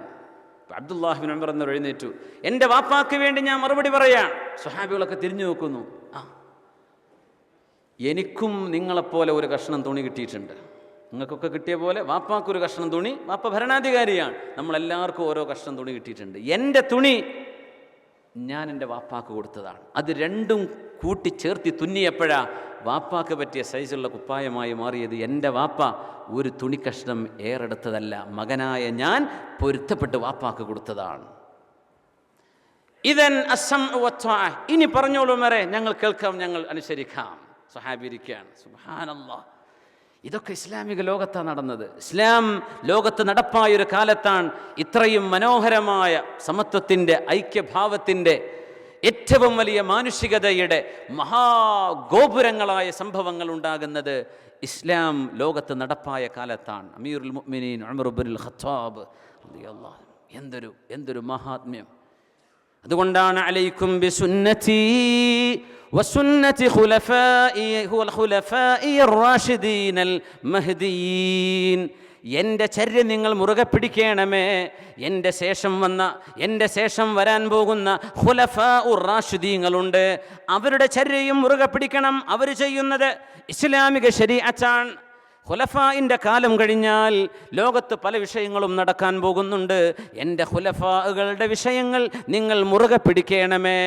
അൽ ഖിലാഫത്തു ബഅദി 30 സന. എൻ്റെ വഫാത്തിന് ശേഷം നടക്കുന്ന സത്യസന്ധമായ ഇസ്ലാമിൻ്റെ ഖിലാഫത്ത് 30 വർഷമാണെന്ന് ഹബീബുന റസൂലുള്ളാഹി സ്വല്ലല്ലാഹു അലൈഹി വസല്ലം. ആ 30 കൊല്ലം 4 ഖലീഫമാർ ഭരിച്ച കാലം നോക്കിയാൽ 30 കൊല്ലം കൃത്യമാണ്. ആ കാലത്തെ സംഭവങ്ങളാണ് ഇതൊക്കെ. ഉമർ ഇബ്നുൽ ഖത്താബ് റളിയല്ലാഹു തആല അൻഹു മഹാനവറുകൾ ഒരിക്കൽ സ്വഹാബികളോട് ചോദിക്കുന്നു, മാ ഖൗലുക്കും, നിങ്ങൾ എന്തു പറയും? ലൗ അന്ന അമീറുൽ മുഅ്മിനീന ഷാഹദ ഇംറഅതൻ അലാ മഅസിയ. ഒരു പെണ്ണ് വ്യഭിചരിക്കുന്നത് ഉമർ ഇബ്നുൽ ഖത്താബ് എന്നവർ കണ്ടാൽ, അതക്ഫി ഷഹാദതുഹു ഫീ ഇഖാമത്തിൽ ഹദ്ദി അലൈഹാ. ആ പെണ്ണിന് ഇസ്ലാമിൻ്റെ ശിക്ഷ നടപ്പാക്കാൻ ഖലീഫയായ ഞാൻ കണ്ണുകൊണ്ട് കണ്ടാൽ ഞാൻ ഒരുത്തൻ്റെ സാക്ഷിത്വം മതിയാകുമോ? അതല്ല 4 സാക്ഷികൾ വേണോ? ഫഅ്തു ബിഅർബഅതി ശുഹദാ. ഞാൻ ഭരണാധികാരിയല്ലേ, ഞാൻ കാണുന്നത് ഉത്തരവാദിത്വ ബോധത്തോടുകൂടെ എൻ്റെ ഡ്യൂട്ടി നിർവഹണത്തിനിടയിൽ ഞാൻ കണ്ടുപിടിക്കുന്ന ഒരു വ്യഭിചാര കുറ്റത്തിന് 4 സാക്ഷികൾ ബാധകമാണോ? ഞാൻ ഒറ്റക്ക് പോരെ? നിങ്ങളുടെ അഭിപ്രായം എന്താണ്? അലി ഇബ്നു അബീ ത്വാലിബ് എന്നവർ എഴുന്നേറ്റ് നിന്നു. യഅതി ബിഅർബഅതി ശുഹദാ ഔ യുജ്ലദു ഹദ്ദൽ ഖദ്ഫ്. ഉമർ എന്നവരെ 4 സാക്ഷികളെ കൊണ്ടുവരണം, അല്ലെങ്കിൽ വ്യഭിചാര ആരോപണത്തിൻ്റെ 70 അടി നിങ്ങളെ അടിക്കപ്പെടും, ശിക്ഷ നടപ്പാക്കപ്പെടും. അതിൽ ശഅ്നുഹു ഫീ ദാലിക ശഅ്നുൽ മുസ്ലിമീൻ. മുസ്ലിമീങ്ങളുടെ പൊതു തത്വം എന്താണോ അത് തന്നെയാണ് ഭരണാധികാരിയുടെയും തത്വം. നിങ്ങൾക്കവിടെ പ്രത്യേകതയില്ല, നിങ്ങളവിടെ സമമാണ്. നിങ്ങൾ ഒരാളെ ആയിട്ടുള്ളൂ, ഭരണാധികാരിയല്ലേ, 4 വേണോ? വേണം. നിങ്ങളെ കൂടാതെ 3 ആളുകൂടെ സത്യസന്ധരായ ആളുകൾ ആ പണിക്ക് സാക്ഷി പറയാനില്ലെങ്കിൽ മിണ്ടാൻ പാടില്ല. നിങ്ങളെ വ്യഭിചാരത്തിൻ്റെ ശിക്ഷ അടിക്കപ്പെടുമെന്ന് മഹാനായ അലി ഇബ്നു അബീ ത്വാലിബ് റളിയല്ലാഹു അൻഹു മറന്നവർ സന്തോഷിക്കുക. അൽഹംദുലില്ലാ, ഇങ്ങനെ തിരുത്തി തരുന്ന ആളുകളുണ്ടല്ലോ. നേതാവും അണികളും ഒരുപോലെയാണ്, എല്ലാവരും ഒരുപോലെ. യാ അല്ലാഹ്, നീതിയല്ലാതെ മറ്റൊന്നും അറിയാത്ത അല്ലാഹുവിൻ്റെ ദീനാണിത്. ഉമർ ഇബ്നുൽ ഖത്താബ് റളിയല്ലാഹു തആല അൻഹു ഷാമിൽ നിന്ന് തിരിച്ചു വരുന്ന സമയം മദീനത്തേക്ക് വരുന്നു. ഷാമിലേക്ക് പോയത് ബൈത്തുൽ മുഖദ്ദസിൻ്റെ താക്കോൽ സ്വീകരിക്കാനാണ്. അവിടെ വെച്ചാണ് ഉമർ എന്നവർ ഏറ്റവും വലിയ മഹത്തായൊരു വചനം പറഞ്ഞത്. നഹ്നു ഖൗമുൻ അഅസ്സനല്ലാഹു ബിൽ ഇസ്ലാം ഫമൻ ഇബ്തഗൽ ഇസ്സത ഫീ ഗൈരിഹി അദല്ലഹുല്ലാഹ്. നമ്മൾ മുസ്ലിമീങ്ങളായപ്പോഴാണ് അള്ളാഹു നമുക്ക് അഭിമാനം തന്നത്. ഇസ്ലാമിനപ്പുറത്ത് അഭിമാനമുണ്ടെന്ന് വിചാരിച്ചാൽ അവർക്ക് അള്ളാഹു നിന്ദ്യത നൽകും എന്ന് പറഞ്ഞ വാക്യം മഹാനവറുകൾ ഉച്ചരിച്ചത് ഷാമിലേക്കുള്ള യാത്ര പോയപ്പോഴാണ്. ഷാമിന്ന് തിരിച്ചു വരുന്നു, മദീനത്തേക്ക് കടന്നു വരികയാണ്. മദീനത്ത് കൂടെ വരുമ്പോൾ ഒരു പ്രായമുള്ള ഒരു ഉമ്മയുടെ വീടിൻ്റെ അരികത്തുകൂടെ ഉമർ റളിയല്ലാഹു അൻഹു കടന്നു പോകുന്നു. ഉമ്മ, ഉമർ എന്നവരെ പറ്റി എന്താ ഉമർ എന്നവരുടെ വർത്താനം എന്ന് ചോദിച്ചു. മാ ഫഅല ഉമർ, ഉമർ എന്നവരുടെ വർത്താനം എന്താണ്? മോനെ, ഉമർ അഖ്ബല മിനശ്ശാമി സാലിമൻ, സുരക്ഷിതമായി ഷാമെന്ന് തിരിച്ചെത്തിയിട്ടുണ്ട്, ഞാൻ കേട്ടു. നിങ്ങളുടെ അഭിപ്രായം എന്താ ഉമർ എന്നവരെ കുറിച്ച്? ഉമ്മ ചോദിക്കണത് ഉമർ റളിയല്ലാഹു അൻഹു ആണെന്ന ഉമ്മക്കറിയില്ല. ഉമ്മ പറഞ്ഞു, മോനെ, ലാ ജസാഹുല്ലാഹു അന്നി ഖൈറാ, ഉമറിന് അള്ളാഹു ഒരു ഗുണവും നൽകാതിരിക്കട്ടെ. പടച്ചോനെ, എന്ത് പറ്റുമ്മ? എന്തേ? ഉമർ ഭരണം ഏറ്റെടുത്തതിൻ്റെ ശേഷം എനിക്കൊരു 5 പൈസ ഉമർ എന്നവർ തന്നിട്ടില്ല. അതുകൊണ്ട് തന്നെ സുബ്ഹാനല്ലാഹ്, ചിലപ്പോൾ ഒരു നാട്ടിൽ റോഡ് ഉണ്ടാക്കാത്തത് മതിയാവും ഒരു മന്ത്രി അടുത്ത തെരഞ്ഞെടുപ്പ് തോൽക്കാൻ, അല്ലേ? അത്ര മതി. എത്രയോ വലിയ ഹൈവേ ഒക്കെ കെട്ടിയിട്ടുണ്ടാവും, പക്ഷേ ഒരാളുടെ വിഷയം മതിയാവും. പ്രത്യേകിച്ച് ചാനലൊക്കെ ഹൈലൈറ്റ് ചെയ്യുമ്പോഴേ അങ്ങനെ ഓഫർ ചെയ്തിരുന്നു കിണറുത്തി കൊടുക്കാൻ, പിന്നെ കിണറിന് കിട്ടിയിട്ടില്ല, 5 കൊല്ലം കഴിഞ്ഞില്ലേ, പിന്നെ മൂപ്പര് ആ നാട്ടിൽ ജയിക്കൂല, പിന്നെ വേറെ മണ്ഡലത്തേക്ക് പോകേണ്ടി വരും. ഒരു പെണ്ണ് പരാതി പറയും, എനിക്കൊന്നും തന്നിട്ടില്ല. ഉമർ എന്നവർ ചോദിച്ചു, ഉമ്മാ വമാ യുദിരി വമാ യദിരി ഉമറു ബിഹാലികി. ഉമർ എന്നവർക്ക് എങ്ങനെ അറിയാം ഉമ്മ നിങ്ങൾ ഈ നാട്ടിലുണ്ട് ഇവിടെയുണ്ടെന്ന് എങ്ങനെ ഉമർ എന്നവർക്കറിയാം? അവർക്ക് അറിയില്ലല്ലോ. ഉമർ എന്നവർക്ക് നിങ്ങളെപ്പറ്റി അറിയില്ലല്ലോ. ഈ ദൂരെ താമസിക്കുന്ന നിങ്ങളൊക്കെ എങ്ങനെ ഉമർ എന്നവർക്കറിയാം? സുബ്ഹാനല്ലാഹ്. ഉമർ ഞങ്ങളുടെ ഭരണം ഏറ്റെടുക്കുന്നു. വമാ യദ്രി മാ ബൈന മശ്രിഖിഹാ വമഗ്രിബിഹാ. ഈ നാടിൻ്റെ കിഴക്കും പടിഞ്ഞാറും താമസിക്കുന്നവരാരാണെന്ന് അറിയാത്തൊരു ഭരണാധികാരിയാണോ ഉമർ? എന്നിട്ട് ഞങ്ങളുടെ ഭരണം ഏറ്റെടുക്കുകയോ? മണ്ഡലം കാണാത്ത നേതാവ് എന്നൊക്കെ പറയില്ലേ, അതിനെ പറഞ്ഞത്. ഉമർ എന്നവർ കരഞ്ഞുനാ. ഉമർ എന്നവർ നേരെ പുറത്തേക്ക് ഇറങ്ങിയിട്ട് പറഞ്ഞു, വാ ഉമറാ കുല്ലുന്നാസി അഫ്ഖഹു മിൻക ഹത്തൽ അജായിസ്. ഉമറേ നിന്റെ കഷ്ടമേ ജനങ്ങൾക്ക് മുഴുവൻ വിവരമുണ്ട് ഉമറേ, പ്രായമുള്ള ഉമ്മമാർക്ക് പോലും വിവരമുണ്ട് ഉമറേ, നിങ്ങളത് മനസ്സിലാക്കിയില്ലല്ലോ. സ്വന്തം ശരീരത്തോട് പറയാം ഉമർ എന്നവർ, റബ്ബേ എൻ്റെ നാട്ടിൽ ഈ ഉമ്മ ഉണ്ടായിട്ട് ഞാൻ അറിഞ്ഞില്ലല്ലോ പടച്ചോനെ. തിരിച്ചു വന്നു, ഉമ്മാക്ക് അറിയില്ലത് ഉമർ എന്നവരാണ് എന്ന്. ഉമ്മ പിന്നെ ഉമർ എന്നവർ നിങ്ങൾക്ക് എത്ര കൊല്ലമായിട്ട് തരാതെ? 5 കൊല്ലമായി മോനെ, ഒന്നും തന്നിട്ടില്ല. അതിനിപ്പോൾ എത്ര വേണം നിങ്ങൾക്ക്? നീ എന്നെ കളിയാക്കുകയാണോ എന്ന് ചോദിച്ചു. അല്ല ഉമ്മ, നിങ്ങളോട് ചെയ്ത ഈ അപരാധത്തിന് ഉമർ എന്നവർ നരകത്തിൽ പോകുമോ എന്ന് എനിക്ക് പേടി തോന്നുന്നു. ഉമർ എന്നവരോട് കാരുണ്യം തോന്നിക്കൊണ്ട് ഞാൻ ചോദിക്കട്ടെ, ഉമർ എന്നവരെ രക്ഷപ്പെടാൻ എത്രയാണ് ഉമ്മ നിങ്ങൾക്ക് നഷ്ടപരിഹാരം വേണ്ടത്?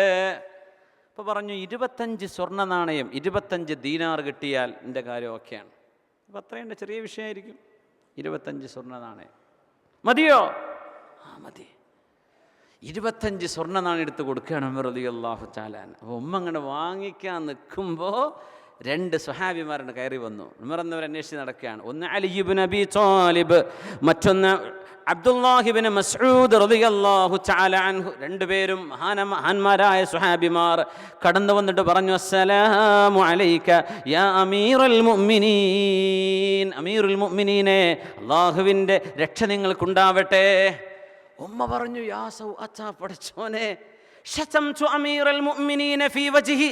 ഇത്രയും നേരം ഞാൻ ചീത്ത പറഞ്ഞത് അമീറുൽ മുഅ്മിനീനെയാണ് റബ്ബേ. ഈ രാജ്യത്ത് അമീറുൽ മുഅ്മിനീൻ എന്ന് വിളിക്കപ്പെടുന്ന ഒരാളല്ലേ ഉള്ളൂ. ഉമറാണോ എന്നോട് ഇത്രയും നേരം സംസാരിച്ചത്? ഞാൻ അറിഞ്ഞില്ലല്ലോ. വെറുതെ പറഞ്ഞു, ഉമ്മ അത് നിങ്ങൾ പ്രശ്നമാക്കണ്ട.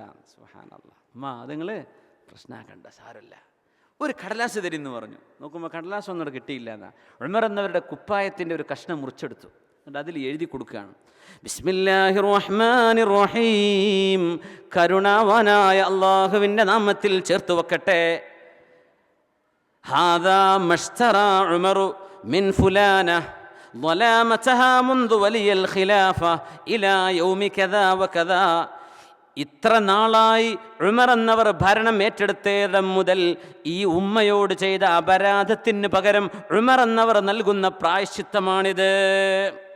ബിഖംസത്തിൻ ദീനാറൻ, 25 സ്വർണ്ണ നാണയം ഉമർ ഈ ഉമ്മാക്ക് നൽകുകയാണ്. ഫമാ തദ്ദഇ അലൈഹി ഇൻദ വുഖൂഫിഹി ഫിൽ മഹ്ശരി ബൈന യദയില്ലാഹി തബാറക വതആല. അല്ലാഹുവിൻ്റെ മുമ്പിലേക്ക് മഹ്ശറയിൽ വരുമ്പോൾ ഈ ഉമ്മ നാളെ ഉമറിനെതിരായി വാദിക്കാൻ പാടില്ല. അതിന് ഇവിടെ തന്നെ ഉമ്മാക്ക് വേണ്ടി സെറ്റിൽമെന്റ് കൊടുക്കുകയാണ് ഞാൻ.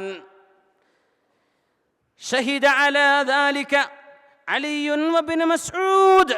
ഞാൻ 25 ദീനാർ കൊടുക്കുന്നതിന് സാക്ഷികളായി 2 പേരുണ്ട്.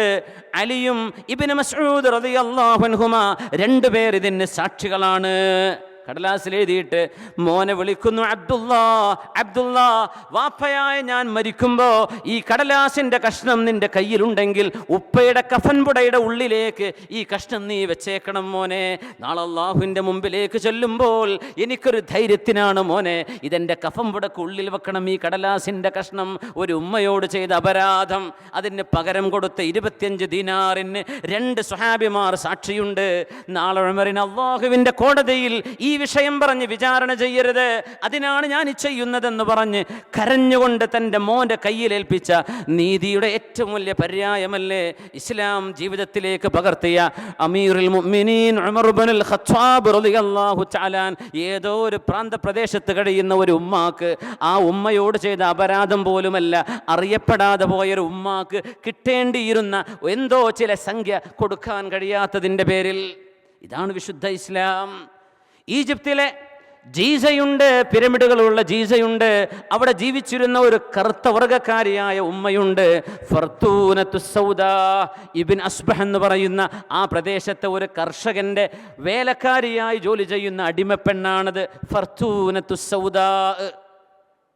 ഉമർ ഇബ്നു അബ്ദുൽ അസീസ് റളിയല്ലാഹു അൻഹുവിന്റെ ദൂതന്മാർ ഈജിപ്തിലേക്ക് കടന്നു പോകുന്നു. ദൂതന്മാർ ചെല്ലുമ്പോൾ ആളുകൾ പരാതി കൊടുക്കും, ഡയറക്റ്റ് പരാതി കൊടുക്കും അല്ലേ? ജനങ്ങളോട്, പൊതുജനങ്ങളോട് നേരിൽ സമ്പർക്കം പുലർത്തുന്ന ആ ഒരു സമ്പ്രദായം. ഉമർ ഇബ്നു അബ്ദുൽ അസീസ് റളിയല്ലാഹു അൻഹുവിന്റെ ഒരു ഗവർണറുടെ കയ്യിൽ ഒരു പെണ്ണ് പരാതി കൊടുക്കുന്നു. എന്താ പരാതി എന്നറിയോ?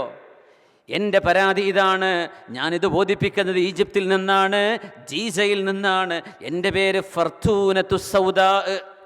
എന്താ പ്രശ്നം നോക്കുമ്പോൾ കത്തിലുണ്ട്, എൻ്റെ വീടിൻ്റെ ചുറ്റുമുള്ള മതിൽ ചെറിയ മതിലാണ്, ഞാൻ കോഴിക്കുഞ്ഞുങ്ങളെ വളർത്തുന്ന ഉമ്മയാണ്, കോഴിക്കുഞ്ഞുങ്ങളെ വളർത്തുന്ന ഉമ്മയാണ്, എൻ്റെ ജോലി അതാണ്, പൗൾട്രി ഫാം. എൻ്റെ വീടിൻ്റെ മതിൽ ചെറുതായതുകൊണ്ട് രാത്രിയിൽ ചില മൃഗങ്ങൾ വന്നിട്ട് എൻ്റെ കോഴികളെ പിടിച്ചുകൊണ്ടു പോകുന്നുണ്ട്, അതുകൊണ്ട് എൻ്റെ വീടിൻ്റെ ചുറ്റുമതിലൊന്ന് പൊക്കിത്തരണം.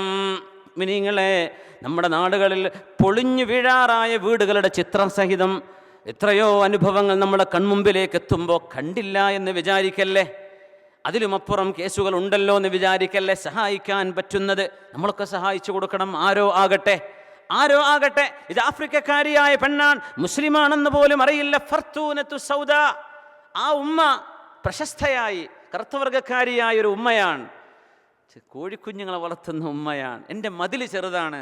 ഇസ്ലാമിക ഭരണകൂടത്തിലേക്ക് ഷാമിലേക്ക് പോകുന്ന കത്തിൻ്റെ കൂട്ടത്തിലുണ്ട് ഈ ഉമ്മയുടെ കത്ത്. മഹാനായ ഉമർ ഇബ്നു അബ്ദുൽ അസീസ് റളിയല്ലാഹു തആല അൻഹു ആ കത്തെടുത്ത് നോക്കുന്നു. ആ കത്തെടുത്തിട്ട് മഹാനായ ഉമർ ഇബ്നു അബ്ദുൽ അസീസ് റളിയല്ലാഹു തആല അൻഹു കത്തെഴുതുകയാണ്. നേരിട്ട് കത്തെഴുതുന്നു. ഈജിപ്തിലെ തൻ്റെ ഗവർണർക്ക് കത്തെഴുതി കൊടുക്കുന്നു. ഇതാ ഇബ്നു ശുറഹ്ബീലെ, ഞാൻ ഈ കത്ത് നിങ്ങൾക്ക് അയക്കുന്നു. ഇത് ഫർത്തൂനത്തു സൗദാ എന്ന ജീസയിൽ താമസിക്കുന്ന ഒരു ഉമ്മയുടെ പ്രശ്നമാണ്. എൻ്റെ കത്ത് കിട്ടിയാൽ നിങ്ങൾ നേരിട്ട് അവിടെ പോകണം. എന്നിട്ട് ആ ഉമ്മയുടെ മതിലിൻ്റെ വിഷയമൊന്ന് പരിഹരിച്ചു കൊടുക്കണം. 4 വരി കല്ല് വെച്ച് കൊടുത്തിട്ട് ആ ഉമ്മയുടെ മതിലൊന്ന് പൊക്കി കൊടുക്കണം. ഇബ്നു ശുറഹ്ബീൽ റളിയല്ലാഹു അൻഹുവിന് കത്ത് വരുന്നു. ആ കത്ത് കിട്ടിയ പക്ഷം മഹാനവറുകൾ ഈജിപ്തിലേക്ക് യാത്ര പോകുന്നു. എന്നിട്ട് ഒരുപാട് ദൗത്യമുണ്ട്. അക്കൂട്ടത്തിൽ ഫർത്തൂനത്തു സൗദാ, നാട്ടുകാർക്കൊന്നും അറിയുന്നില്ല അങ്ങനെ ഒരു പെണ്ണിനെ. ഉമർ ഇബ്നു അബ്ദുൽ അസീസ് റളിയല്ലാഹു അൻഹു പറയാം, ആ ഉമ്മയെ നിങ്ങൾ നേരിട്ട് കാണണം, ആ ഉമ്മയുടെ പ്രശ്നം നിങ്ങൾ പരിഹരിച്ചിട്ട് വരണം. ഇബ്നു ശുറഹ്ബീൽ റളിയല്ലാഹു തആല അൻഹു നേരിട്ട് ചെന്ന് ആ ഉമ്മയുടെ കോഴിക്കുഞ്ഞുങ്ങളെ സംരക്ഷിക്കാനുള്ള മതിൽ കെട്ടി കൊടുക്കുന്നു. ഇസ്ലാമിക രാജ്യത്ത് ജാതിയും മതവും നാഷണാലിറ്റിയും നോക്കാതെ സർവമാന മനുഷ്യർക്ക് മുഴുവനും നീതി കൊടുക്കണം. മനുഷ്യനെ മനുഷ്യനായി കാണണം. ജാതിയോ മതമോ തൊലിനിറമോ ഭാഷയോ എന്തോ ആവട്ടെ, മനുഷ്യൻ്റെ ആവശ്യങ്ങൾ മനുഷ്യൻ്റേതാണ്. വലഖദ് കറംനാ ബനി ആദം, അല്ലാഹു ബഹുമാനിച്ചവരല്ലയോ മനുഷ്യ സമൂഹം. ഈ ആശയം ഉയർത്തിക്കാണിച്ച മഹാനായ ഉമർ ഇബ്നു അബ്ദുൽ അസീസ് റളിയല്ലാഹു തആല അൻ. ഇങ്ങനെയുള്ള മാതൃകകളൊക്കെ ഇസ്ലാമിലല്ലാതെ എവിടെ നിന്ന് കിട്ടും? മുഅ്മിനെ, ദീനിലല്ലാതെ എവിടെ നിന്ന് കിട്ടും? അല്ലാഹുവേ, അതുകൊണ്ട് വിശുദ്ധമായ ഖുർആൻ നമ്മളെ പഠിപ്പിക്കുകയാണ് അൻ തുഖ്സിതു, നിങ്ങൾ നീതി പാലിക്കണം. ഇന്നല്ലാഹ യുഹിബ്ബുൽ മുഖ്സിതീൻ, മനുഷ്യരായ മനുഷ്യരോട് മുഴുവനും നിങ്ങൾ നീതിയുക്തമായി പെരുമാറണമെന്ന് വിശുദ്ധമായ ഖുർആനിൻ്റെ പ്രഖ്യാപനമാണ് ഇസ്ലാമിക ചരിത്രത്തിലുടനീളം നമ്മൾ കണ്ടുകൊണ്ടിരിക്കുന്നത്. സർവശക്തനായ അള്ളാഹുവിൻ്റെ ദീനാണത്. മനുഷ്യനെ മനുഷ്യനായി കാണാൻ ആരും ആരെയും ആക്രമിക്കല്ലേ. ഒരു നിരപരാധിയായ ശരീരത്തെ കൊന്നുകളഞ്ഞാൽ ഫകഅന്നമാ ഖതലന്നാസ ജമീഅ, മനുഷ്യരെ മുഴുവൻ കൊല ചെയ്തതിന് തുല്യമാണ്. എന്നാൽ ഒരാളെ ജീവിക്കാൻ അനുവദിച്ചാൽ, ഒരു ജീവൻ രക്ഷപ്പെടുത്താൻ കഴിഞ്ഞാൽ സർവ്വ മനുഷ്യർക്കും ജീവൻ കൊടുത്തതിന് തുല്യമാണെന്ന് അള്ളാഹു പ്രഖ്യാപിച്ച വിശുദ്ധമായ ഗ്രന്ഥം ബിസ്മില്ലാഹിർ റഹ്മാനിർ റഹീം എന്ന അള്ളാഹുവിൻ്റെ വചനം കൊണ്ടാണ് 114 സൂറകളിൽ സൂറത്തു ബറാഅത്തിന് പകരം സൂറത്തു നംലിൽ 2 ബിസ്മില്ല കൊടുത്തുകൊണ്ടാണ്. അള്ളാഹു കാരുണ്യവാനാണ്, അള്ളാഹു കാരുണ്യവാനാണ്, അള്ളാഹു കാരുണ്യവാനാണ്. വൽയഅഫു വൽയസ്ഫഹു അലാ തുഹിബ്ബൂന അൻ യഗ്ഫിറല്ലാഹു ലക്കും, നിങ്ങൾ മാപ്പ് കൊടുക്കുന്നില്ലേ, പുറത്തു കൊടുക്കുന്നില്ലേ? അള്ളാഹു നിങ്ങൾക്ക് പുറത്തു തരാൻ നിങ്ങൾ ഇഷ്ടപ്പെടുന്നില്ലേ? എങ്കിൽ നിങ്ങൾ വിട്ടുവീഴ്ച ചെയ്യണം, നിങ്ങൾ മാപ്പ് ചെയ്തു കൊടുക്കണം. ഇത് പഠിപ്പിച്ച പരിശുദ്ധ ഹബീബിൻ്റെ ഉമ്മത്തികളാണ് നമ്മൾ. അതുകൊണ്ട് കരുണയായ കരുണ മുഴുവനും കൂനൂ റുഹമാ, നിങ്ങളെല്ലാവരും കരുണ ചെയ്യണേ എന്ന് റസൂലുള്ളാഹി സ്വല്ലല്ലാഹു അലൈഹി വസല്ലം തങ്ങൾ പറഞ്ഞപ്പോൾ സ്വഹാബിമാർ പറഞ്ഞു, നബിയേ കുല്ലുനാ റുഹമാ, ഞങ്ങളൊക്കെ കരുണ ചെയ്യുന്നവരാണല്ലോ നബിയേ. ഞാനതല്ല ഉദ്ദേശിച്ചത്. നിങ്ങൾ കുടുംബത്തോടോ നിങ്ങളുടെ മക്കളോടോ നിങ്ങളുടെ കൂടെയുള്ളവരോടോ ചെയ്യുന്ന കരുണയല്ല ഞാൻ പറഞ്ഞത്.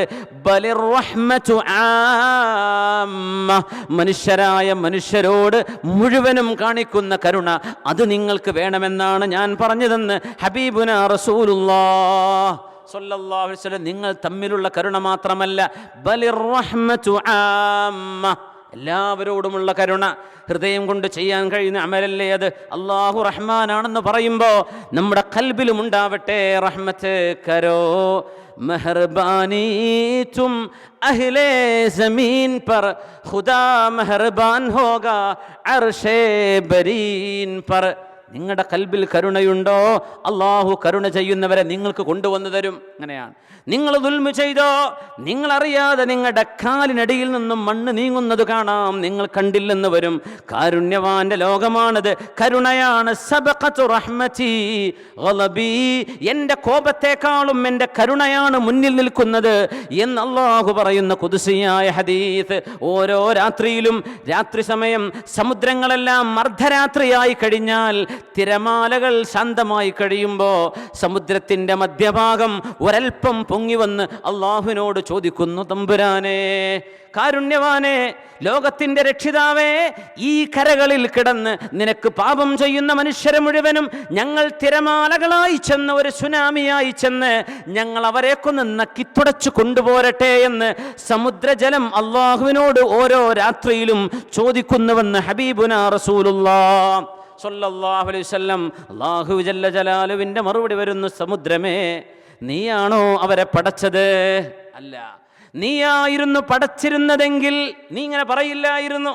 നീയാണ് അവരെ പടച്ചതെങ്കിൽ നീ ഇങ്ങനെ പറയില്ല. ഒരു ഉമ്മാക്ക് തൻ്റെ മക്കള് എത്ര വികൃതി കാണിച്ചാലും എൻ്റെ മോൻ എന്ന് ഉമ്മ കാണുന്ന പോലെ കാരുണ്യവാൻ.